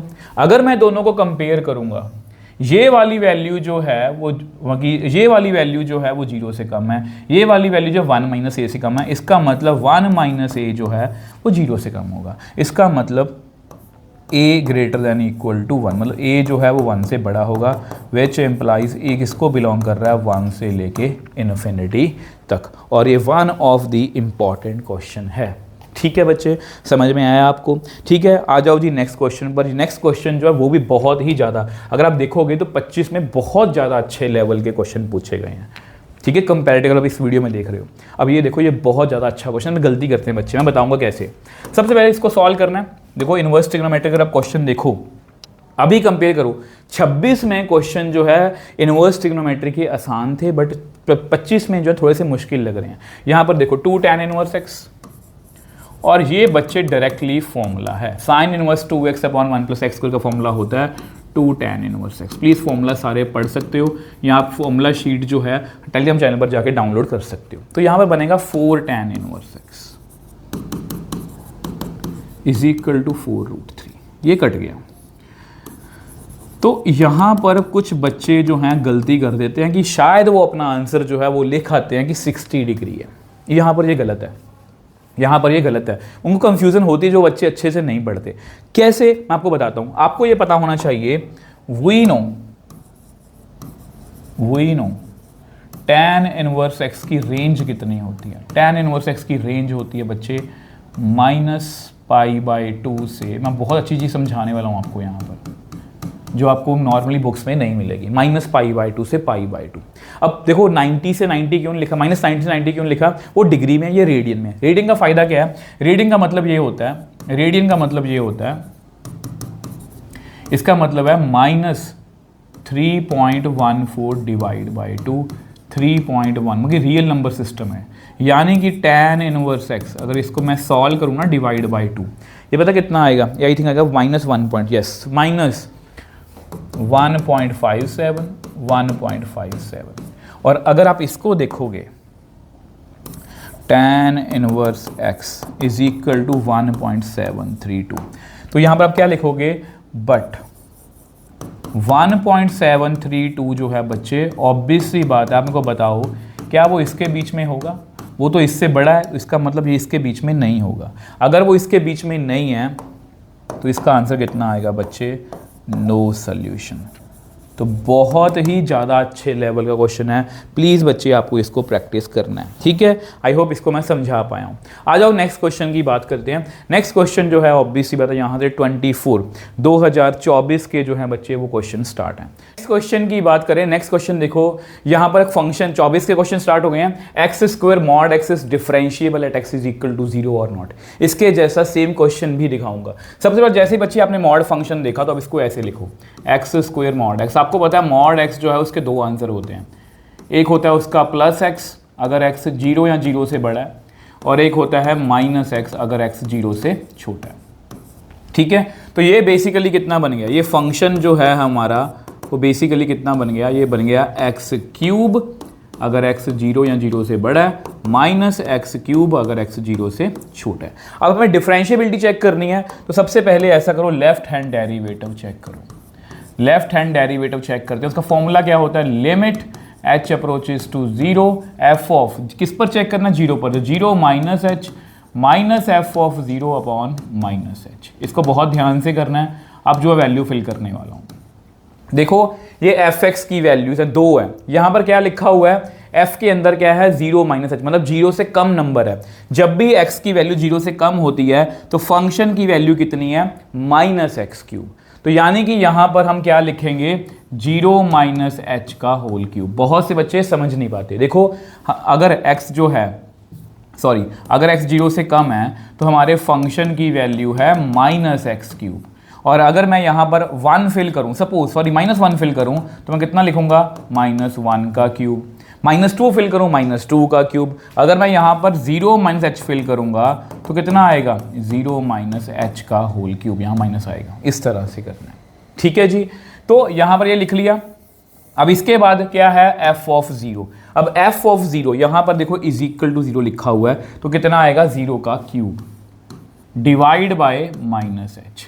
इसको फर्दर सॉल्व करते हैं, limit h approaches to zero, minus h का क्यूब माइनस एच क्यूब होगा, बाहर भी एच प्लस पड़ा है तो माइनस पड़ा है, माइनस माइनस प्लस बन गया, तो ये इतना आ गया, तो ये कट के कितना आएगा, limit h approaches to zero minus h square which is zero. तो लेफ्ट हैंड डेरिवेटिव की वैल्यू हमने निकाल ली।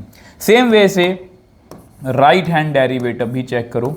तो राइट हैंड डेरिवेटिव क्या होता है, limit h approaches to zero f of zero plus h minus f of zero divide by H.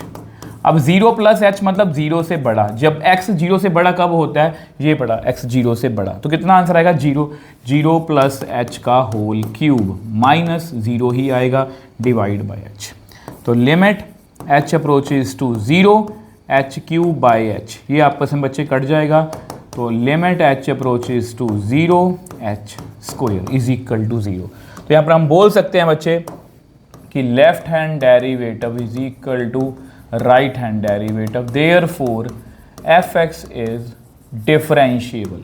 और ये अच्छा क्वेश्चन है बच्चे, differentiable at x is equal to zero. तो हमारा फंक्शन जो है बच्चे वो डिफरेंशिएबल है। ठीक है, अब मैं इसके जैसा सेम क्वेश्चन दिखाता हूँ। सेम क्वेश्चन में नंबर मैंने लिखा हुआ है, आई थिंक क्वेश्चन नंबर 30 है, क्वेश्चन नंबर 30। ये देखो, ये सेम क्वेश्चन है, जस्ट यहाँ पर देखो differentiable at all points of its domain. ठीक है, तो डोमेन ये देखो, सबसे पहले देखो इस फंक्शन को पहले लिख के दिखाता हूँ आपको मैं। फंक्शन क्या है हमारा, मॉड एक्स, मॉड एक्स का क्यूब है। मॉड एक्स के कितने आंसर होते हैं, प्लस एक्स अगर एक्स जीरो या जीरो से बड़ा है, माइनस एक्स मतलब उसकी ऑब्वियसली बात है माइनस एक्स, मतलब मॉड एक्स का आंसर कितना होगा, इसको ऐसे लिख लो माइनस एक्स का क्यूब, इस तरह से। ठीक है, तो बेसिकली हमारा फंक्शन जो है वो कैसे बन गया, हमारा फंक्शन जो है वो कैसे बन गया, एक्स क्यूब अगर एक्स जीरो या जीरो से बड़ा है, माइनस एक्स क्यूब अगर एक्स जीरो से छोटा है। तो अभी आपका क्वेश्चन नंबर जो मैंने कौन सा करवाया आपको अभी, क्वेश्चन नंबर 23। तो यहाँ पर हमारा क्वेश्चन जो है सेम एज क्वेश्चन नंबर 23। तो ये आपका होमवर्क है बच्चे, खुद से करना है। अब यहाँ पर एक पॉइंट पे आपको कंफ्यूजन हो सकती है कि सर यहाँ पर जीरो पर चेक करने को नहीं बोला, उन्होंने बोला at all points of its domain. तो इसको कैसे चेक करना वो मैं आपको यहाँ पर लिख देता हूँ। ठीक है, सबसे पहले आप लिखोगे at x greater than equal to zero. जब भी हमारी एक्स की वैल्यू, देखो ये डोमेन का मतलब क्या होता है, देखो यहाँ पर जीरो है, जीरो इसका क्या है, ब्रेकिंग पॉइंट है, इसको ब्रेकिंग पॉइंट बोलता हूँ। तो जीरो से, जब भी एक्स की जीरो से बड़ी है तो हमारे फंक्शन की वैल्यू कितनी है बताओ, जीरो से बड़ी के लिए फंक्शन की वैल्यू है, सॉरी ऐसे लिखो एक्स की वैल्यू जीरो से बड़ी, तो फंक्शन की वैल्यू कितनी है, एक्स क्यूब। आप यहाँ पर क्या लिखोगे, पॉलिनोमियल, यहाँ पर आप क्या लिखोगे, polynomial function is always differentiable। Polynomial function जो है वो हमेशा क्या होता है, डिफरेंशिएबल। अब दूसरा पॉइंट क्या लिखोगे, दूसरा पॉइंट ये लिख लेना at x less than zero, तो एफ एक्स कितना आएगा, माइनस एक्स क्यूब। तो सेम जो यहाँ पर लिखा है उसको फिर से कॉपी कर देना बच्चे, उसको फिर से कॉपी करके यहाँ पर आप लिख दो, और क्या लिखोगे, same polynomial function is always differentiable. और जब बारी आएगी at x is equal to zero, तो उसके लिए आप क्वेश्चन नंबर 23 का रेफरेंस ले सकते हो। ठीक है, तो इस तरह से क्वेश्चन ये अटेम्प्ट करना है, बिल्कुल सेम है, इसलिए मैंने नहीं करवाया, आपको खुद से करके देखना है। एक बार बच्चे खुद से करके देखोगे ना तब आपको ज़्यादा अच्छे से क्लैरिटी मिलेगी। तो 23 क्वेश्चन हमने कर लिया, यस। अब 24 क्वेश्चन की बात करते हैं। तो डेरिवेटिव का बड़ा ही अच्छा क्वेश्चन है, बहुत प्यारा क्वेश्चन है। तो देखो सबसे पहले क्या करना है, डेरिवेटिव की डिफरेंशिएबल करें इसको। यहाँ पर क्यों ना स्क्वायरिंग बोथ साइड करूँ कि रहने दूँ, 2y है वैसे y है ना, तो स्क्वायरिंग बोथ साइड करूँ तो यहाँ पर कितना आएगा, y square tan root x। अब डेरिवेटिव करो, 2y dy by dx। tan का डेरिवेटिव कितना होगा, secant square angle then derivative of angle. अब अपना एंगल कितना बच्चे वो मेरे को बता दो, सर जी रूट एक्स। रूट एक्स को क्या लिख सकते हैं, x की पावर 1/2। तो यहाँ पर कितना लिखेंगे, 2y dy by d x is equal to secant square angle, इसका डेरिवेटिव कितना होगा 1/2 x की पावर -1/2 और x का डेरिवेटिव अगेन 1 होगा। ठीक है, तो मैं dy बाई डी की वैल्यू निकालनी है। ओके, तो यहाँ पर देखो मैं उसी तरह से कोशिश करूँगा। तो यहाँ पर मतलब देखो 2 नंबर का क्वेश्चन है, अगर आपने डेरिवेटिव सही तरीके से कर लिया ना तो समझ लो आपको 1 नंबर तो मिल गया, क्योंकि बच्चे मैंने मार्किंग स्कीम चेक करी हुई है CBSE की। ये नीचे आ गया x 1/2, इसको ऐसे लिख लिया। अब देखो हमें क्या क्या चाहिए, देखो हमने डेरिवेटिव सही कर लिया, अब देखो हमें क्या क्या चाहिए अपने आंसर में। जैसे dy बाई डी चाहिए, उससे रूट x है तो इसको मैं उधर लेके जाता हूँ, root x dy by dx। ठीक है, मैं बिल्कुल आपकी तरह कर रहा हूँ, मैं बिल्कुल नहीं कर रहा कि मेरे को आता है इसका आंसर। तो इधर कितना है, secant square root x divide by, अब इस 2y को नीचे लेके आना पड़ेगा, 2y को नीचे ले आओ तो बन जाएगा 4y। ये लो जी, अब हमारा आंसर काफ़ी हद तक मैच कर रहा है, बट ये मैच नहीं कर रहा। अब देखो यहाँ पर y लिखा हुआ है और y की वैल्यू ये है, तो क्यों ना सीकेंड स्क्वायर को मैं क्या लिख सकता हूँ, आपको हिंट मिलेगा कि मैं सीकेंड स्क्वायर को लिख सकता हूँ 1 plus tan square root x upon 4y। ठीक है, अब देखो बच्चे यहाँ पर आप देखोगे तो y की वैल्यू ये है, तो विच एम्प्लाई y स्क्वायर में लिखा ही हुआ है, y स्क्वायर की वैल्यू कितनी है tan रूट x। तो यहाँ पर अगर आप ध्यान से देखो root x dy by d x 1 plus ये बेसिकली क्या है, ये y स्क्वायर का स्क्वायर है। चेक करो ये किसकी वैल्यू, tan रूट x किसकी वैल्यू है, y स्क्वायर, उसका स्क्वायर है, तो कितना बन गया 1 प्लस वाई की पावर 4 डिवाइड बाय 4y। तो ये बच्चे आपका आंसर जो है यहाँ पर प्रूव हो गया। आई होप ये क्वेश्चन भी आपको अच्छे से क्लियर है। अच्छा नेक्स्ट क्वेश्चन की बात करते हैं। नेक्स्ट क्वेश्चन क्या है, 25th क्वेश्चन की बात करते हैं। Show that the function has neither maxima nor minima. जो मैं हमेशा आपको बोल रहा हूँ हर वीडियो में कि बच्चे एप्लीकेशन ऑफ डेरिवेटिव को कंप्लीटली मत छोड़ के जाओ, सिर्फ एक क्वेश्चन जो मैंने ट्रिक्स में समझाया था वो कर लो, जिससे आपको increasing decreasing rate of change और मैक्सिमम मिनिमा की नॉलेज हो जाएगी। जैसे ये क्वेश्चन है, सबसे पहले इसका डेरिवेटिव करो, तो 12x square minus 36x plus 27 is equal to 0 रखो क्रिटिकल पॉइंट के लिए। इसमें से कुछ कॉमन आ रहा है तो 3 कॉमन ले लो, अंदर आएगा 4x square minus 12x plus 9 is equal to 0। ठीक है, अब यहाँ पर इसके फैक्टर्स बनाने की कोशिश करें तो फैक्टर्स इसके बनेंगे 4 9 36 है ना, तो 36 कैसे बनेगा, हाँ 6x minus 6x plus 9 is equal to 0। तो यहाँ से क्या कॉमन आ रहा है 2x, अंदर कितना आएगा 2x minus 3, 2x minus 3 common ले लिया इज इक्वल टू 0। तो 2x minus 3 is equal to 0।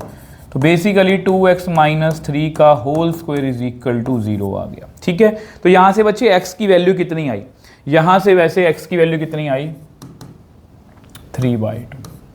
ठीक है, अब देखो बच्चे यहाँ पर आप नंबर लाइन बना लो, तो नंबर लाइन जैसे बनाओगे यहाँ पर 3/2 लिख लो।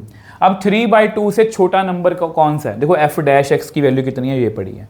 देखो अगर आप देखोगे यहाँ पर स्क्वायर है, देखो f डैश x की वैल्यू कितनी है, f डैश x की वैल्यू ये पड़ी 3 इंटू 2x माइनस 3 का होल स्क्वायर। चाहे जो मर्जी हो जाए, यहाँ पर पॉजिटिव वैल्यू आएगी क्योंकि स्क्वायर है, यहाँ पर भी पॉजिटिव वैल्यू आएगी, मतलब no change in sign, no change in sign. अगर साइन चेंज ना होगा तो बच्चे हम क्या बोलेंगे, नीदर मैक्सिमा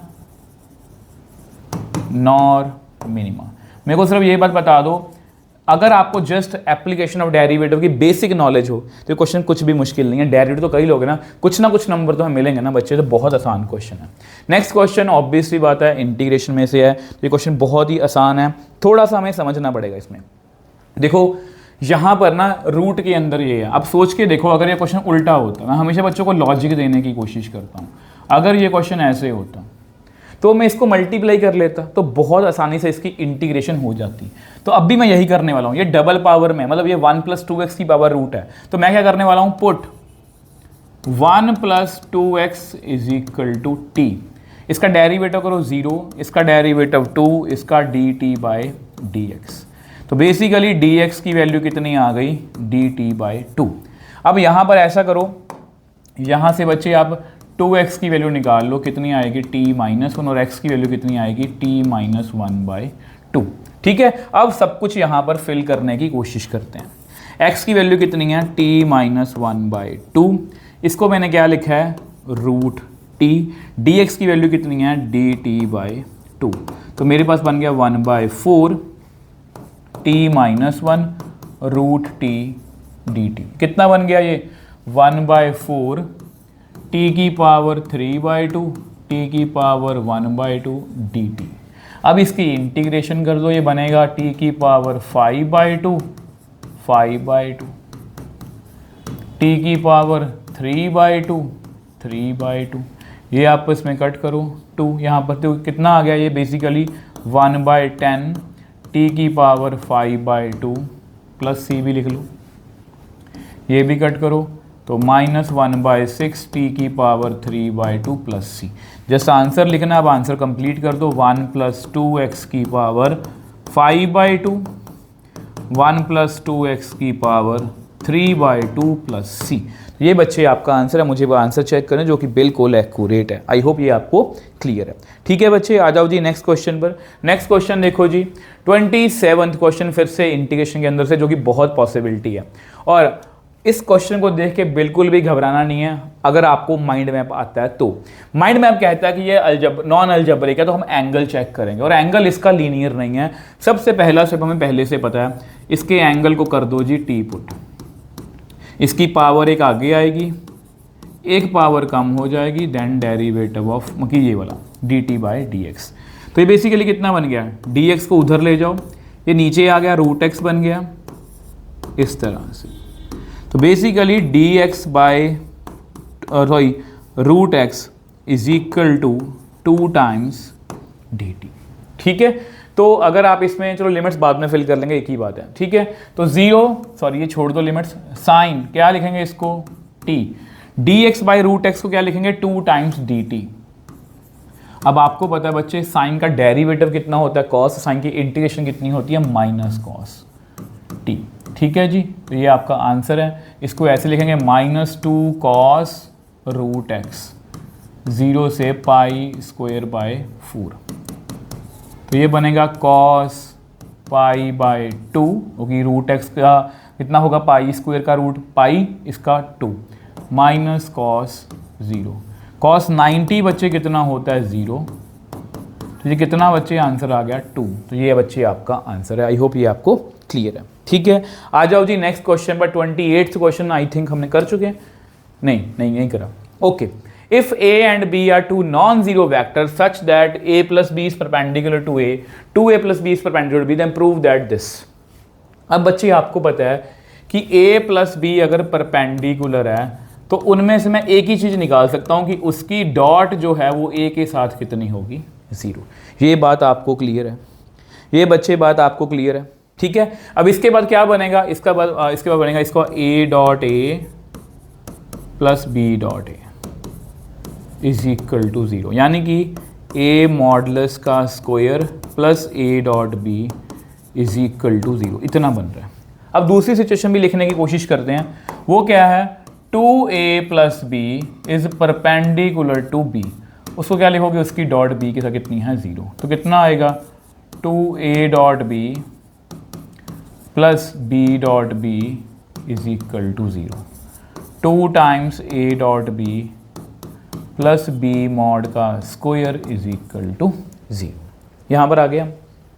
ओके, अब बच्चे हमें प्रूव क्या करना है, b मॉड a मॉड ऐसा कुछ है ना। तो ऐसा करो बच्चे, यहाँ पर ना वैल्यू निकालने की कोशिश करो, a.b की वैल्यू कितनी आएगी -a मॉड का स्क्वायर, पुट इन 1, इसको नंबर 1 सपोज कर लो, इसको नंबर 1 सपोज कर लो, तो हमारे पास कितना आएगा, इसकी वैल्यू है -2 और इसकी वैल्यू है -a मॉडुलस का स्क्वायर प्लस b मॉडुलस का स्क्वायर इज इक्वल टू 0। इसको उधर ही ले जाओ, b मॉडुलस का square is equal to 2a modulus का स्क्वायर। अगर दोनों तरफ अंडर रूट करेंगे तो b मॉडुलस इसका आएगा √2a मॉडुलस।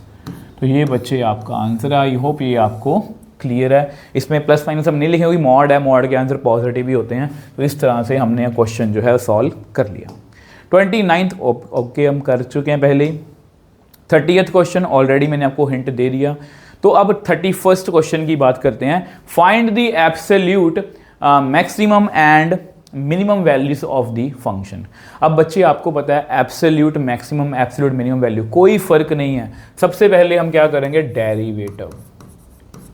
तो 12 यहाँ पर कितना आएगा, 4/3 पावर आगे आएगी, एक पावर कम होगी तो कितना रहेगा 1/3, है ना। 4/3 में से यस 1/3 माइनस 6, 1/3 पावर आगे आएगी, एक पावर कम होगी तो कितना आएगा -2/3 इज इक्वल टू 0।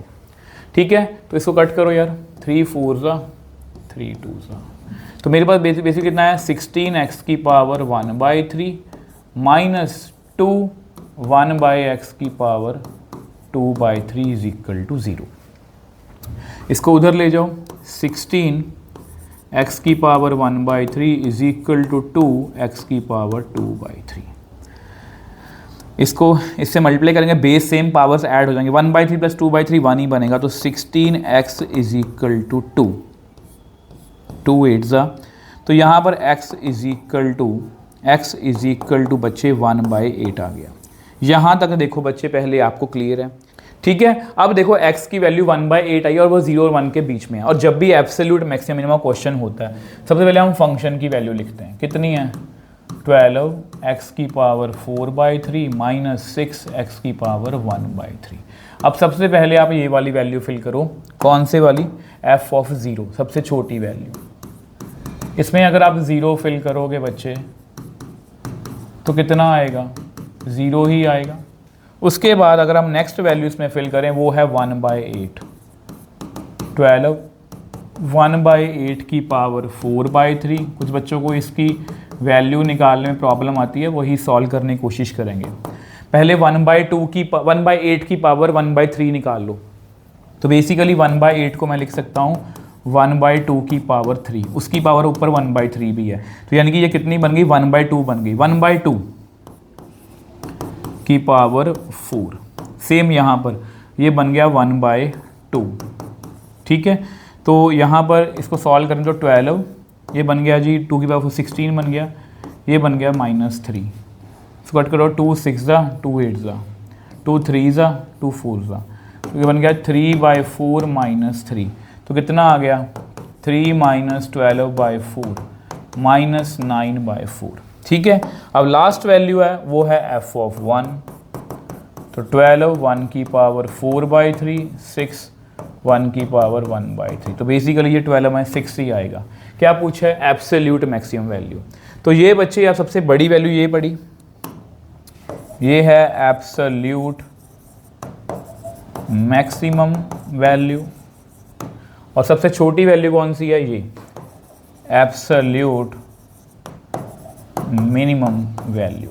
तो इस तरह से बच्चे ये क्वेश्चन भी हमारा सॉर्ट आउट हो गया। तो देख लो, आपको लगे कि अगर एक्स्ट्रा ही कुछ अलग से क्वेश्चन तो मेरे को बताओ, या सारे क्वेश्चन अपने लेवल के हैं, बस आपको थोड़ा सा हौसला रखना है। ठीक है, अब देखो यहाँ पर क्या पूछा है, again local maximum local minimum value of the function. हर एक क्वेश्चन से हमें कुछ नया सीखने को मिल रहा है, चाहे ये क्वेश्चन आपको लगेगा कि हमने करा हुआ है, बट इससे भी कुछ ना कुछ हमें सीखने को मिलेगा। ठीक है, अब देखो आपको पता है, आपके सामने है, मैंने लोकल मैक्सिमा एब्सोल्यूट मैक्सिमा सभी क्वेश्चन सॉल्व कर रहा हूँ, बट एक जैसे सॉल्व कर रहा हूँ। क्या करना है पहले, yes very good, derivative. Sir derivative करेंगे, जैसे ही हमने इसका डेरिवेटिव करा कितना आएगा 8x।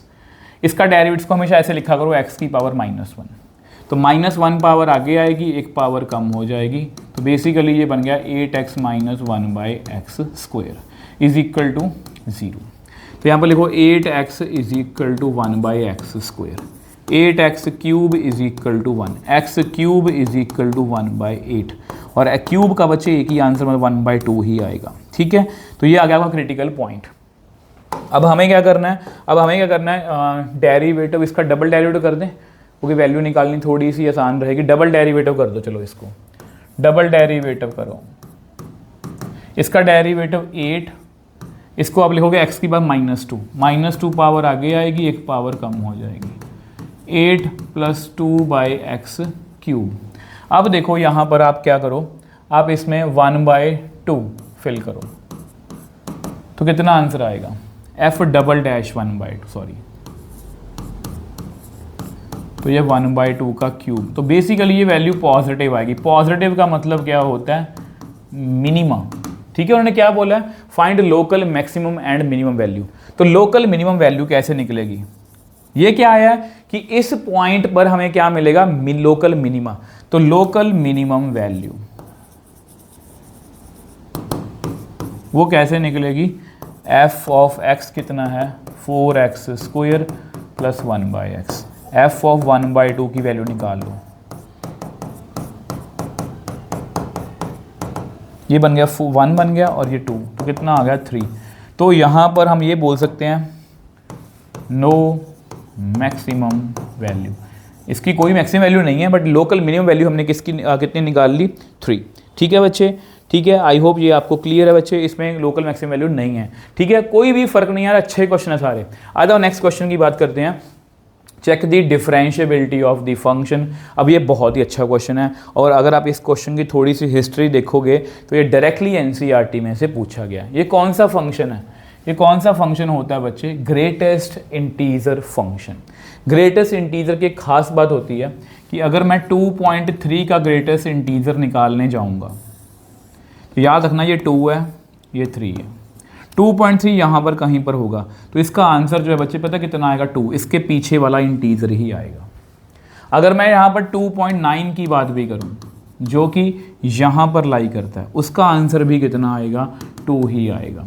और अगर मैं 3.1 की बात करूँ, 3.1 के पीछे इंटीजर कौन है, 3 ही है। और अगर मैं बाय चांस 2 की बात कर लूँ, तो 2 खुद एक इंटीजर है, तो इसका आंसर 2 ही आएगा। तो ये होता है ग्रेटेस्ट इंटीजर फंक्शन। ठीक है, अगर नहीं पता तो प्लीज़ अच्छे से कर लेना, बट वैसे मैंने आपको हर वीडियो में इसको समझाया हुआ है।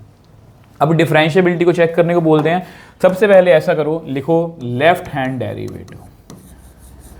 हमने डिफरेंशिएबिलिटी क्वेश्चन करे हैं तो आपको क्लियर हो जाएगा। देखो limit h approaches to 0 f of क्या लिखेंगे, -3 -h minus f of -3 divide by -h, जिस पर चेक करना होता है। वैसे ही मेरे को इसका आंसर पहले से पता है कि इंटेग्रल पॉइंट्स पर ना तो ये फंक्शन कंटिन्यूस है, ना ही डिफरेंशिएबल। मैंने एनसीईआरटी 1 शॉट में ये क्वेश्चन करवाया हुआ है। अब देखो मैं आपको समझाने की कोशिश करूँगा। ये देखना, ये है -3, ये है -2, ये है -4। अब खुद बताना इसका मतलब क्या बना, लिमिट h अप्रोचेस टू 0, इसका मतलब ये बना -3 -h का ग्रेटेस्ट इंटीजर, इसका मतलब बना -3 का ग्रेटेस्ट इंटीजर इस -h। अब बच्चे -3 -h मतलब इसके पीछे कुछ होगा, ये है आपका -3 -h। अब इसका ग्रेटेस्ट इंटीजर मेरे को बताओ कितना होगा। अगर आप नंबर लाइन नहीं बनाओगे ना, बहुत से बच्चे बोलेंगे -3। नहीं बच्चे, इसके पीछे कौन है, इसके पीछे है -4, तो यहाँ पर लिखेंगे -4। -3 का कितना होगा, -3 ही होगा, -3 ही होगा, तो डिवाइड बाय -h। तो ये कितना बनेगा, लिमिट h अप्रोचेस टू 0, तो ये बनेगा -1/-h which is not defined. अगर हम इसमें 0 फिल करेंगे, इसका कुछ नहीं हो सकता, नॉट डिफाइंड है। वैसे यहीं से हमें क्लियर है कि ये डिफरेंशिएबल नहीं है, बट फिर भी मैं आपके लिए कर देता हूँ राइट हैंड डेरिवेटिव। तो क्या लिखेंगे, limit h approaches to 0 f of -3 + h minus f of -3 divide by h। Limit h approaches to 0 -3 + h greatest integer, इस तरह से। अब आपको पता है बच्चे -3 + h कहाँ पर होगा, ये पढ़ा, -3 + h यहाँ पर होगा, -3 + h। अब इसके पीछे कौन है, अब इसके पीछे है -3, अब इसके पीछे कौन है, -3, और यहाँ पर भी कितना आएगा, -3 ही आएगा। तो ये ऊपर बन जाएगा बच्चे 0/h। देखा जाए 0/h कितना होता है, 0 ही होता है। तो यहाँ पर हम बोल सकते हैं left hand derivative not equal to right hand derivative, therefore not differentiable, therefore not differentiable. I hope बच्चे ये आपको क्लियर है। चलें जी आगे, आ जाओ जी नेक्स्ट क्वेश्चन में चलते हैं। 34th क्वेश्चन की बात करते हैं। ओके, ये मैंने आपको होमवर्क में दिया हुआ ऑलरेडी। ओके 23। अब देखो यहाँ से 2023 के सभी क्वेश्चन स्टार्ट हैं, तो बहुत हमें ध्यान से करने हैं। तो बच्चे अगर हम नेक्स्ट क्वेश्चन की बात करें, इसमें क्या लिखा हुआ, फंक्शन ए से बी डिफाइंड है, f x is equal to 2x is both 1 1 and on 2। तो हमें बेसिकली देखो यहाँ पर ध्यान से मेरी बात सुनना, ए से बी डिफाइन है, फंक्शन जो है वो हमारा ए से बी डिफाइन है। डिफाइन कैसे है कि x की वैल्यू फिल करो तो हमें आंसर मिलता है 2x। अब इसको पहले ऐसे ही बना के देखो, यहाँ पर है 1 2 3 4 और आप सभी को पता है बच्चे, अगर मैं 1 फिल करूँगा तो मुझे कितना आंसर मिलेगा, मुझे आंसर मिलेगा 2। 2 फिल करूँगा तो मुझे कितना आंसर मिलेगा, 2 2 4। 3 फिल करूँगा मुझे कितना आंसर मिलेगा, 6। 4 जो है ओके 4 जो है 4 फिल करूँगा कितना आंसर मिलेगा मुझे, 8। अब ये फंक्शन लिखा हुआ है बोथ 1 1 एंड ऑन 2, मतलब इसका मतलब ये है बच्चे, यहाँ पर इस लाइन की इंपॉर्टेंस बहुत ज़्यादा बढ़ जाती है।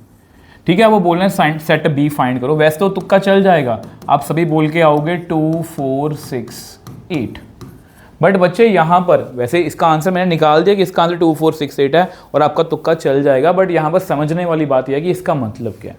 1 1 का मतलब क्या होता है, हर एक एलिमेंट की डिफरेंट इमेज है, जो कि हमें यहाँ से पता लग रहा है कि इसकी डिफरेंट इमेजेस ही आ रही हैं।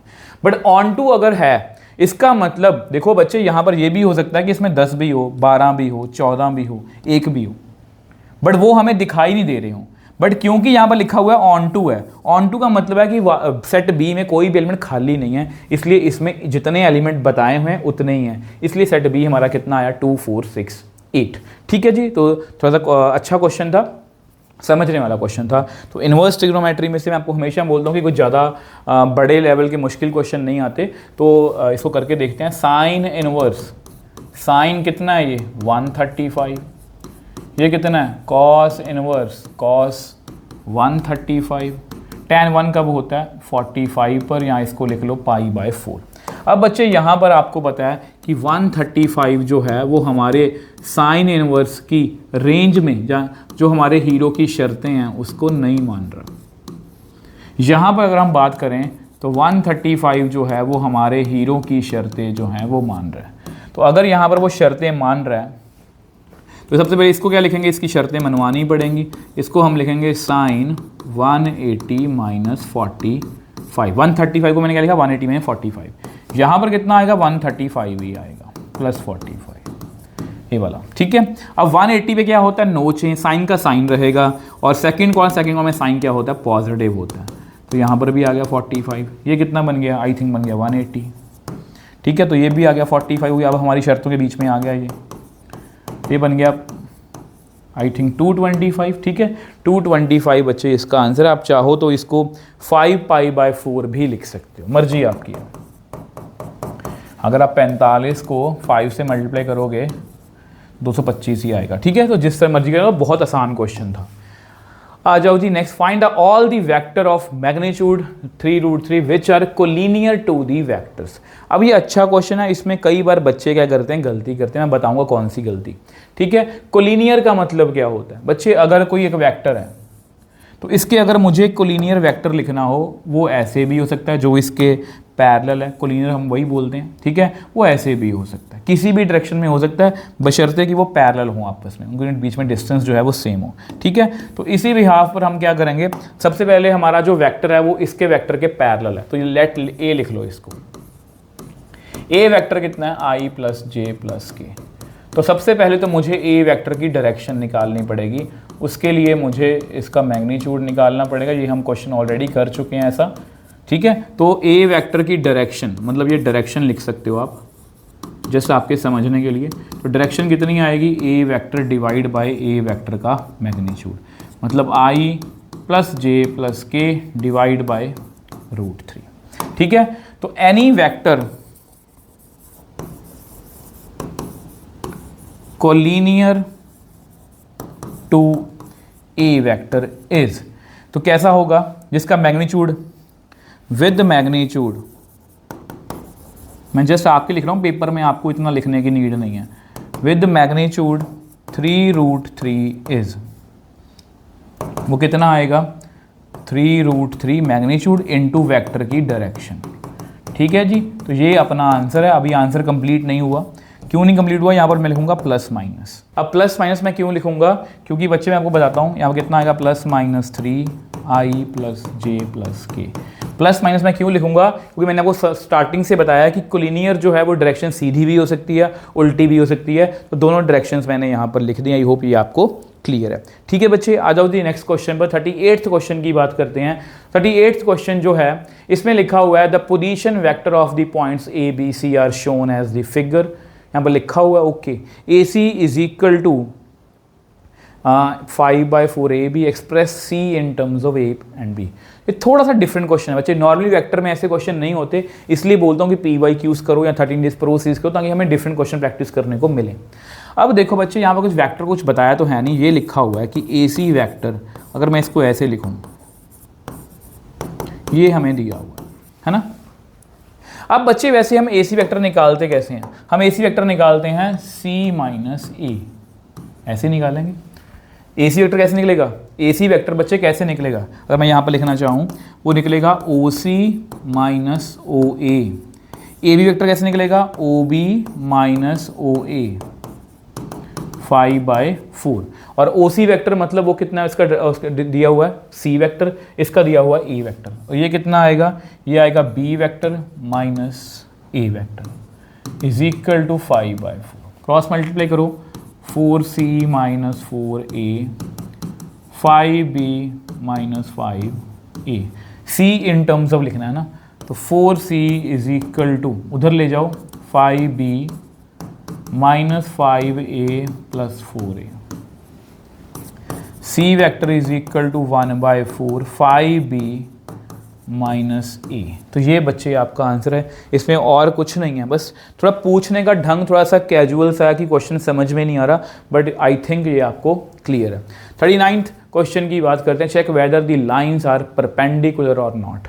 तो बहुत ही आसान क्वेश्चन है। नॉर्मली अब परपेंडिकुलर हम कैसे चेक करते हैं, जो उनके पैरेलल वेक्टर्स में एंगल। अब यहाँ पर बस लाइन जो है वो तो ढंग से लिखेंगे, x is equal to 2 lambda + 2 लिखा हुआ है, ठीक है। y इज इक्वल टू, देखो ये क्वेश्चन ना मेरे लिए मुश्किल नहीं है। मेरे लिए मुश्किल क्यों नहीं है, मेरे लिए मुश्किल क्यों नहीं है, क्योंकि ऑब्वियस सी बात है कि मैंने ये क्वेश्चन 3 या 4 बार 5 बार पढ़ाया हुआ है आपको, सपोज, ठीक है। अब आपके लिए क्वेश्चन हो सकता है कि आपको समझ में आएगा कि वेक्टर्स और लाइंस मुझे परपेंडिकुलर चेक करनी है, तो ऑब्वियसली मुझे पैरेलल वेक्टर चाहिए। बट आपको कंसेप्ट पता है कि अगर मैं पैरेलल वेक्टर के बीच में एंगल प्रूव कर दूं कि वो 90 है, तो लाइंस के बीच में भी एंगल 90 होगा। दिक्कत क्या है कि इसको कैसे करेंगे, बट अगर आपने यहाँ पर आज कर लिया, और ट्रस्ट नहीं है, अगर आपको पेपर में कंपार्टमेंट में ये क्वेश्चन आ गया तो आप करके आओगे। कैसे, देखो इसको कैसे लिखोगे, इसको लिखो x - 2 is equal to 2 lambda, x - 2 divide by 2 is equal to lambda. Same way से इसको लिखो y - 1 is equal to 7 lambda, y - 1/7 is equal to lambda. क्यों लिख रहा हूँ बताऊंगा। z + 3 is equal to -3 lambda, z + 3 divide by -3 is equal to lambda. इससे फ़ायदा क्या हुआ, लाइन को मैंने स्टैंडर्ड फॉर्म में लिख दिया, ये लिखो जी, लाइन को मैंने स्टैंडर्ड फॉर्म में लिख दिया, और हमारा यहाँ से पैरेलल वेक्टर मैंने निकाल लिया, कितना आया 2 7 एंड -3। सेम वे से दूसरी लाइन को भी निकालते हैं, आ जाओ, आपको समझ में आ गया होगा। x is equal to -μ - 2, y is equal to 2μ + 8, z is equal to 4μ + 5। इसको इधर ले आओ, x + 2 divide by -1 is equal to μ। इसको भी लिखो, y - 8/2 is equal to μ, z - 5/4 is equal to μ। तो यानी कि इसको भी अगर लिखना चाहूँ तो मैं ऐसे लिखूँगा, ये भी सभी आपस में बराबर हैं। तो हमारा यहाँ से पैरेलल वेक्टर कितना आया, -1 2 एंड 4। नाउ आपको क्या करना है, m1 डॉट m2, तो करो जी डॉट, इसकी कितनी आएगी, 2 -1 से करेंगे तो कितना आएगा, -2। आगे आ जाओ, 7 2 ज़ा 14, आगे आ जाओ, -3 को 4 से करा -12, तो कितना आ गया 0। देयरफॉर लाइंस आप लिख लो, चलो, therefore m1 perpendicular to m2, therefore lines are perpendicular, lines are perpendicular. तो देख लो कितना आसान क्वेश्चन है, ठीक है जी। चलें जी आगे, आ जाओ जी नेक्स्ट क्वेश्चन में चलते हैं। नेक्स्ट क्वेश्चन देखो बच्चे कौन सा है, नेक्स्ट क्वेश्चन जो है वो है शो दैट। ओके, डेरिवेटिव का फिर से ध्यान से आपने पैटर्न नोट किया कि डेरिवेटिव के सेम से क्वेश्चन, ऐसे क्वेश्चन आपको पेपर में मिलते जा रहे हैं। अगर हम इसको डेरिवेटिव करने के, थोड़ा सा अच्छा क्वेश्चन है वैसे, ठीक है, डेरिवेटिव करने की कोशिश करें, dy/dx। पहले डेरिवेटिव किसका होगा सर जी? पावर का। पावर एक आगे आएगी, पावर एक आगे आएगी, एक पावर कम होगी, then derivative of function. Function ये है, x का डेरिवेटिव 1, इसका डेरिवेटिव 1/2 पावर आगे आएगी, एक पावर कम होगी, देन डेरिवेटिव ऑफ फंक्शन। इसका डेरिवेटिव 2x, 1 का डेरिवेटिव 0। ये मैं कैसे कर पा रहा हूँ? ये मैं गोल्डन रूल की हेल्प से कर पा रहा हूँ, इसलिए बोल रहा हूँ कि गोल्डन रूल को अच्छे से कर लो। वैसे तो यहाँ पर हमें ऑब्वियसली बात डेरिवेटिव सही कर लिया, और डेरिवेटिव की वैल्यू ही चाहिए मुझे, सिंगल डेरिवेटिव की वैल्यू, है ना। थोड़ा सॉर्ट आउट करते हैं इसको।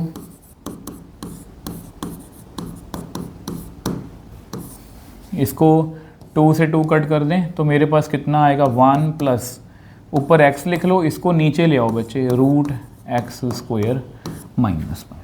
अब देखो बच्चे, मेरा आंसर वैसे तो ऑब्वियसली डेरिवेटिव मैंने सही कर लिया, आपको हाफ नंबर तो मिल ही जाने हैं। प्रूव करना है ना अभी, तो प्रूव जब करना है इसको तो ऑब्वियसली बात स्क्वेयरिंग भी करनी पड़ेगी अभी, क्योंकि डेरिवेटिव का स्क्वायर है। उससे पहले मैं एक चीज़ कर सकता हूँ, उससे पहले देखो मेरे दिमाग में बात आ रही है कि अगर बच्चे मैं यहाँ पर 2x + x² -1 है, अगर मैं यहाँ पर एलसीएम ले लूँ तो ये बनेगा x² -1 + x। ध्यान से देखोगे तो बिल्कुल सेम है, तो उसको मैं क्या लिख सकता हूँ? 2x + x² -1 का होल स्क्वायर, नीचे कितना है? x² -1। और ये अगर आप ध्यान से फिर से देखो, ये किसकी वैल्यू है? ये स्क्वायर है, ये y की वैल्यू है, तो यहाँ पर कितना आएगा? 2y / x² -1। अब स्क्वेयरिंग करोगे तो मेरे पास कितना आएगा? इस तरह से। अब इसको इधर ले जाओ, x² -1। और इन चीज़ों से घबराना मत, ट्रस्ट में हमने बच्चे ऐसे बहुत से क्वेश्चन करे हैं, अगर आप थोड़ा ढंग से पढ़ोगे ना, सारे क्वेश्चन जो आपके कवर हो जाएंगे। तो इस तरह से हमने इस क्वेश्चन को बहुत ईजिली जो है बच्चे वो प्रूव कर लिया। ठीक है, आ जाओ नेक्स्ट क्वेश्चन पर। तो 41, ठीक है, show that the function is strictly decreasing. सबसे पहले ऑब्वियस सी बात है बच्चे, कुछ आता हो चाहे ना आता हो, डेरिवेटिव हमें करना आता है। f'(x), यहाँ पर क्वेश्चन रूल लगेगा, नीचे वाला फंक्शन एज इट इज, ऊपर वाले फंक्शन का derivative 16 as it is, sine का derivative cos, -16 sin x as it is, 4 का डेरिवेटिव 0, cos का -sin x, whole divide by 4 + cos x का होल स्क्वायर। ये क्वेश्चन अब वैसे आपको 3 नंबर में भी आ सकता है। x का डेरिवेटिव 1, ऑब्वियस बात सॉल्व करना पड़ेगा थोड़ा सा इसको। f'(x) कितना आएगा? इसको मल्टीप्लाई करें 4 + cos x को इससे, क्योंकि बेसिकली ऐसे है ना, तो ये बनेगा 64 cos x + 16 cos x। ये कितना बना? +16 sin x।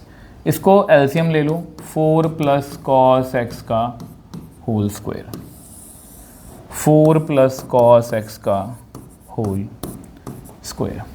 अभी मेरे दिमाग में बात आ रही है इसको देख के, 64 cos x, इसमें से 16 कॉमन ले लो, अंदर कितना आएगा? cos x। आपको लगेगा कि सर ये तो क्वेश्चन मुश्किल है, बहुत से बच्चे ना बिना बात के कि सर कंपार्टमेंट का पेपर मुश्किल आएगा, मुझे किसने बोल दिया कंपार्टमेंट का पेपर मुश्किल है, ये क्वेश्चन मुश्किल है। ध्यान से सोच के देखो, अगर आपने थोड़ा सा भी देखो, अगर आपको लग रहा है कि ये क्वेश्चन मुश्किल है, तो बच्चे ये क्वेश्चन एनसीईआरटी में से है, और अगर आपने एनसीईआरटी नहीं करी क्लास 12th में, तो फिर आपकी तैयारी किस लेवल की है? ठीक है, तो ये क्वेश्चन एनसीईआरटी का है। तो यहाँ पर ये भी हो गया। अब देखो इसका स्क्वायर खोल लो, a² + b² + 2ab, इस तरह से।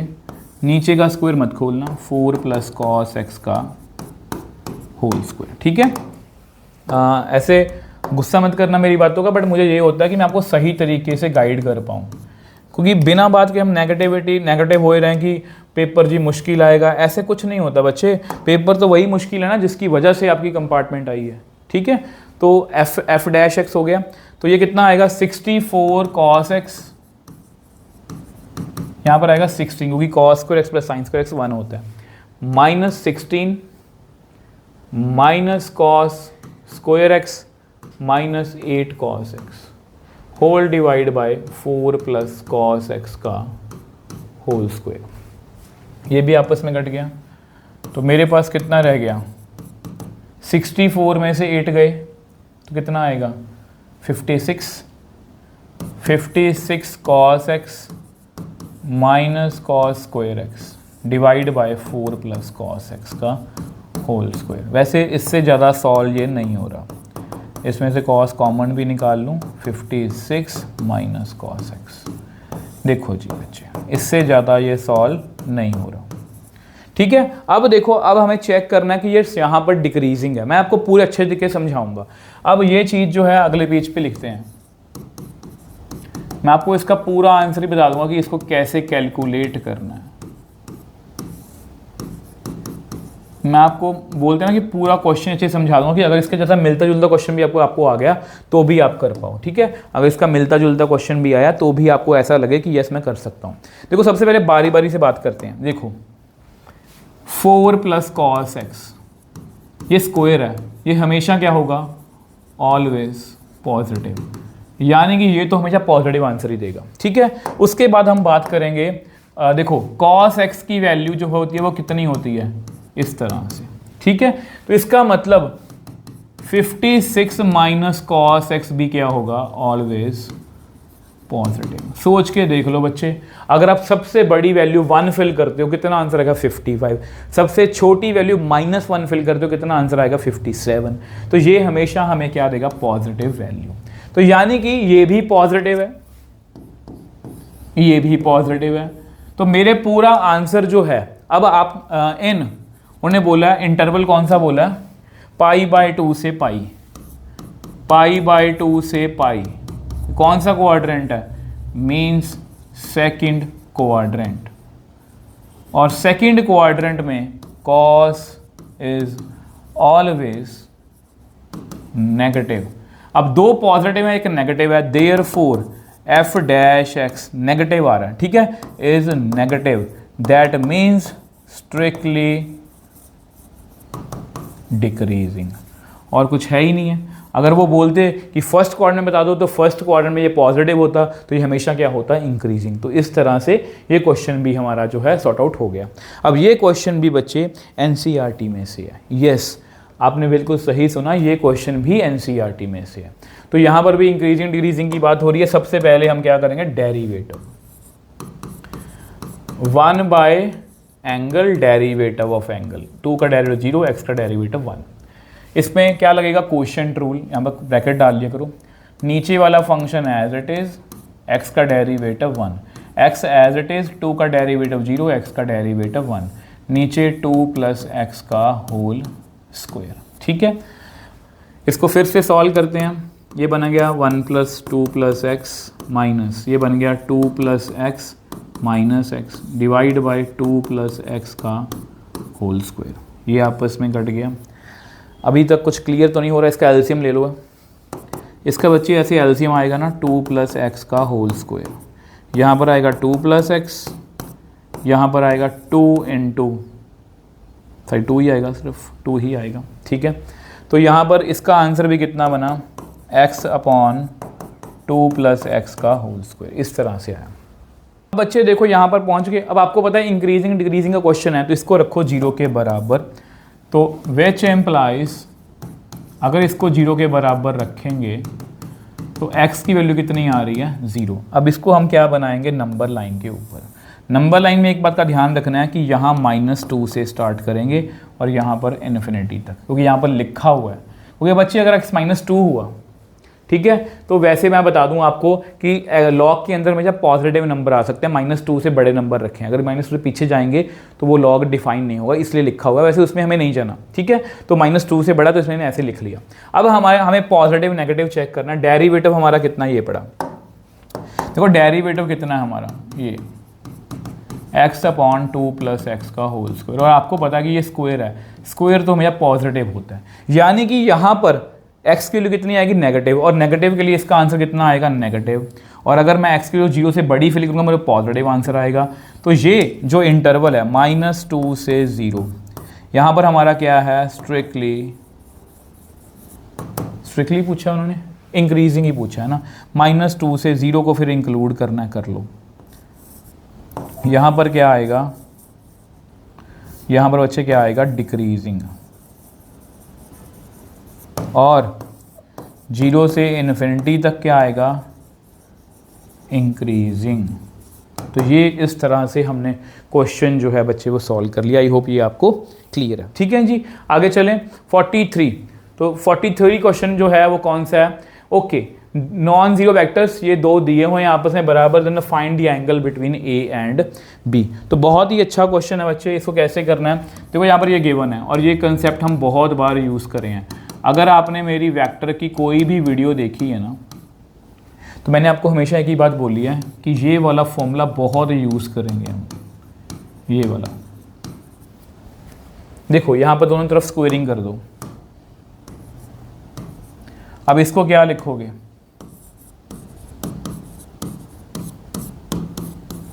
उसके अकॉर्डिंग सेम वे से इसको,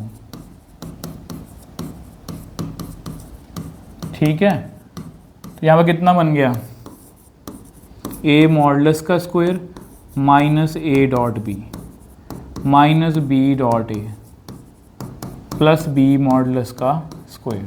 यहाँ पर भी ए मॉडुलस का square plus a dot b plus b dot a plus b modulus का स्क्वायर।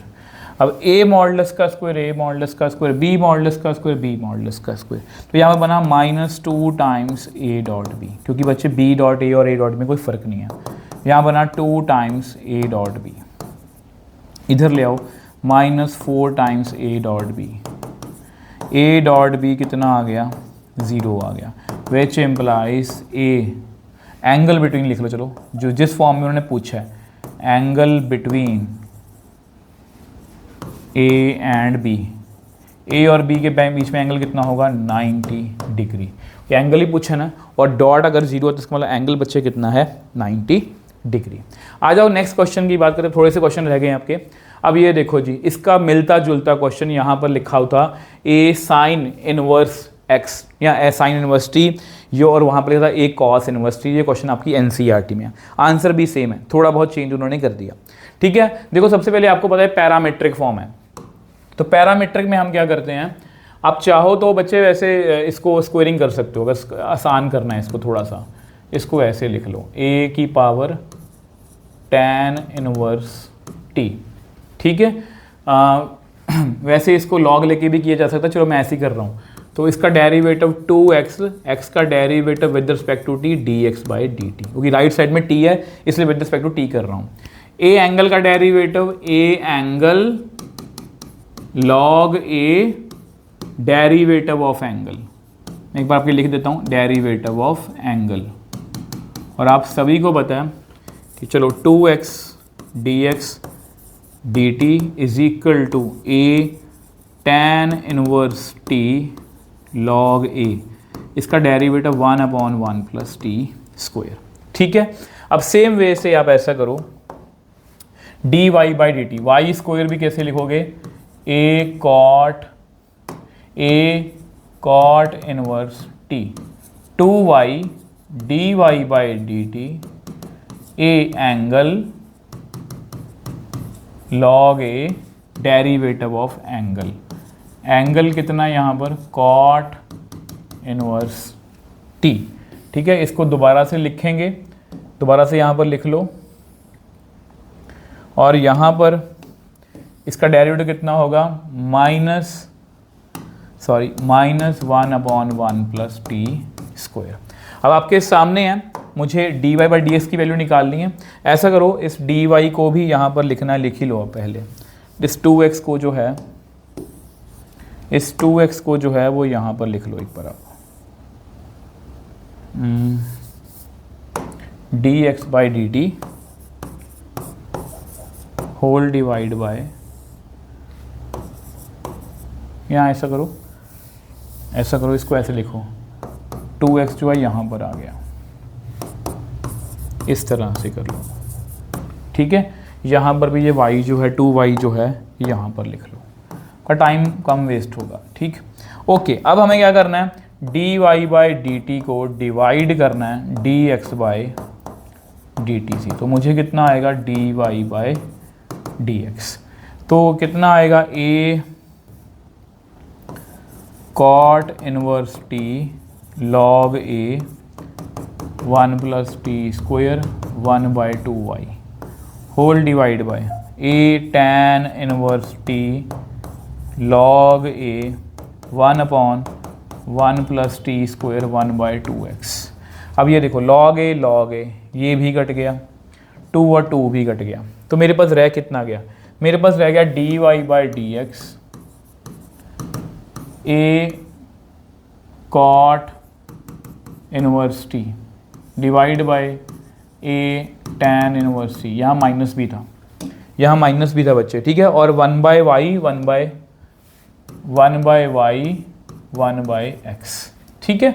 अब बच्चे क्योंकि मुझे आंसर देखो किस में करना है, मुझे आंसर x और y में करना है, ठीक है। तो ऑब्वियसली मैं गिवन का यूज़ करूँगा। तो पहले तो देखो बेसिकली ये क्या है, a cot inverse t, a cot inverse t की वैल्यू है y², इसकी वैल्यू है x², तो यही यहाँ पर फिल कर लो। इसकी वैल्यू है -y² x²/x, ये भी आपस में कट गया। तो मेरे पास क्या रह गया, आपकी एनसीईआरटी में ये आंसर है -y/x। इसको इधर ले आओ, x dy/dx is equal to -y, x dy/dx plus y is equal to 0। और यही हमें बच्चे प्रूव करना था। आई होप ये आपको क्लियर है।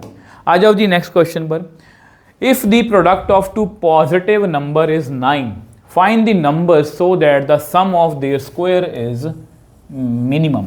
तो ये वर्ड प्रॉब्लम की बिल्कुल छोटी सी प्रॉब्लम है एक, ठीक है। अगर आपने मेरे से वर्ड प्रॉब्लम की ट्रिक्स देखी हैं तो मैंने वो ट्रिक्स में बताया था गिवन लिखो। गिवन क्या है, product of two numbers is 9, ये हमें 9 दिया हुआ, यानी कि x × y is equal to 9, ये हमें गिवन है। गिवन लिख लिया।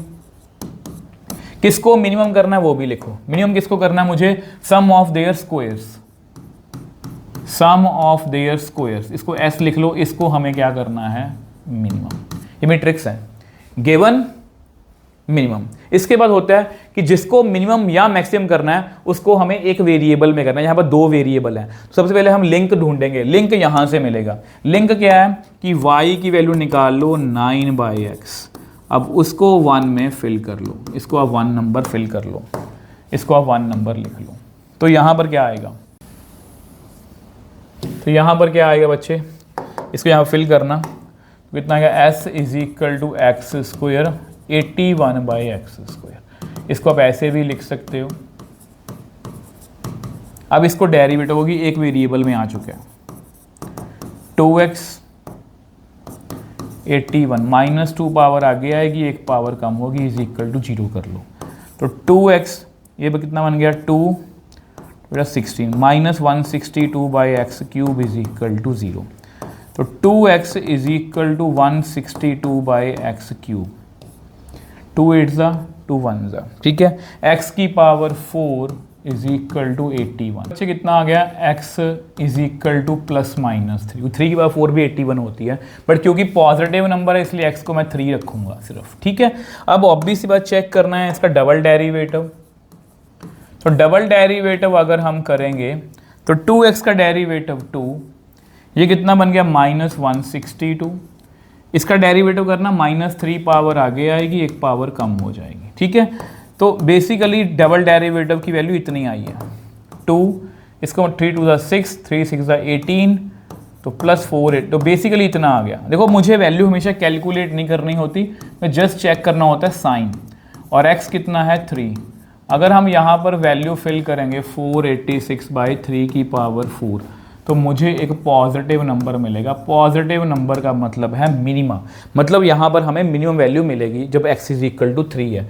अगर x इज इक्वल टू 3 है तो y कितना आएगा, 9/x, 9/3 मतलब 3। तो x की वैल्यू भी 3 है, y की वैल्यू भी 3 है, ठीक है। क्या पूछा गया उन्होंने, product of find the numbers. तो एक्स भी 3 है, वाई भी 3 है। तो इस तरह से बच्चे ये हमारा क्वेश्चन जो है वो कवर हो गया और यहाँ पर बच्चे वीडियो हमारी ख़त्म है। और ट्रस्ट में बच्चे, इससे पहले हम MCQs कर चुके हैं, इसी तरह से 26, 25, 24 और 23 के 5 नंबर के इंपॉर्टेंट क्वेश्चन कर चुके हैं और ये 2 नंबर के सभी इंपॉर्टेंट क्वेश्चन हैं। और ये सब से वीडियोस जो हैं आपको हमारी वॉरियर सीरीज में मिल जाएंगी, फ्री ऑफ कॉस्ट यूट्यूब पर पड़ी है। तो बच्चे इसलिए जाओ उठा के, मतलब इन वीडियोज़ को करो। और अल्टीमेटली आपको बार बार हर वीडियो में यही बोल रहा हूँ कि देखो बच्चे, पढ़ना आपको अपने लिए है, खुद के लिए पढ़ना है। मैं यहाँ पर आपको गाइड कर सकता हूँ और मैं आपको यहाँ पर यही गाइड करूँगा कि अपनी पूरी जान लगा दो और अपनी कंपार्टमेंट या इंप्रूवमेंट जो है पहली बार में ही क्लियर करो। और कुछ अगर प्लेलिस्ट में देखना चाहूँ, मैं आपको बताना चाहूँ बच्चे, तो आप हमारे बेसिक्स के लिए NCERT वन शॉट फॉलो कर सकते हो। आपको हमेशा बता रहा हूँ, कोई भी बेसिक क्लियर नहीं है तो आप ये वन शॉट कर सकते हो, नहीं तो आप हमारे टेलीग्राम चैनल पर नोट्स जो है फ्री ऑफ कॉस्ट डाउनलोड कर सकते हो। 13 days pro series best quiz series है क्वेश्चंस करने के लिए, जिसमें आपको बेस्ट बुक्स के 5-6 बुक्स के best questions, NCERT exemplar, PYQ सब कुछ मिलेगा। उसके बाद अगर आप एक्स्ट्रा क्वेश्चन करना चाहते हो तो लास्ट 10 ईयर के PYQs कर सकते हो और ट्रिक्स वाली वीडियो से आप ट्रिक्स जो है कोई भी चैप्टर जो है बहुत आसानी से कर सकते हो। तो ये हमारी सारी सीरीज़ है और इसी तरह से बच्चे लगे रहना, डटे रहना। अगर वीडियो में कुछ भी अच्छा लगा हो तो प्लीज़ वीडियो को लाइक और शेयर जरूर करना, ताकि वो हर उस कंपार्टमेंट के बच्चों तक पहुंचनी चाहिए जो कंपार्टमेंट की तैयारी जो है, इंप्रूवमेंट की तैयारी जो है फ्री ऑफ कॉस्ट और एक अच्छी क्वांटिटी में, अच्छे लेवल के क्वेश्चन जो है प्रैक्टिस करना चाहता है, जो सीरियस है अपनी स्टडी को लेके। आई होप मेरी कही हुई बातों को समझोगे। बाकी लास्ट में फिर से यही कहूँगा कि पॉजिटिव एटीट्यूड के साथ लगे रहना बच्चे। मैं आपके साथ यूँ ही खड़ा रहूँगा। तो मिलेंगे नेक्स्ट वीडियो में बच्चे, तो गुड लक।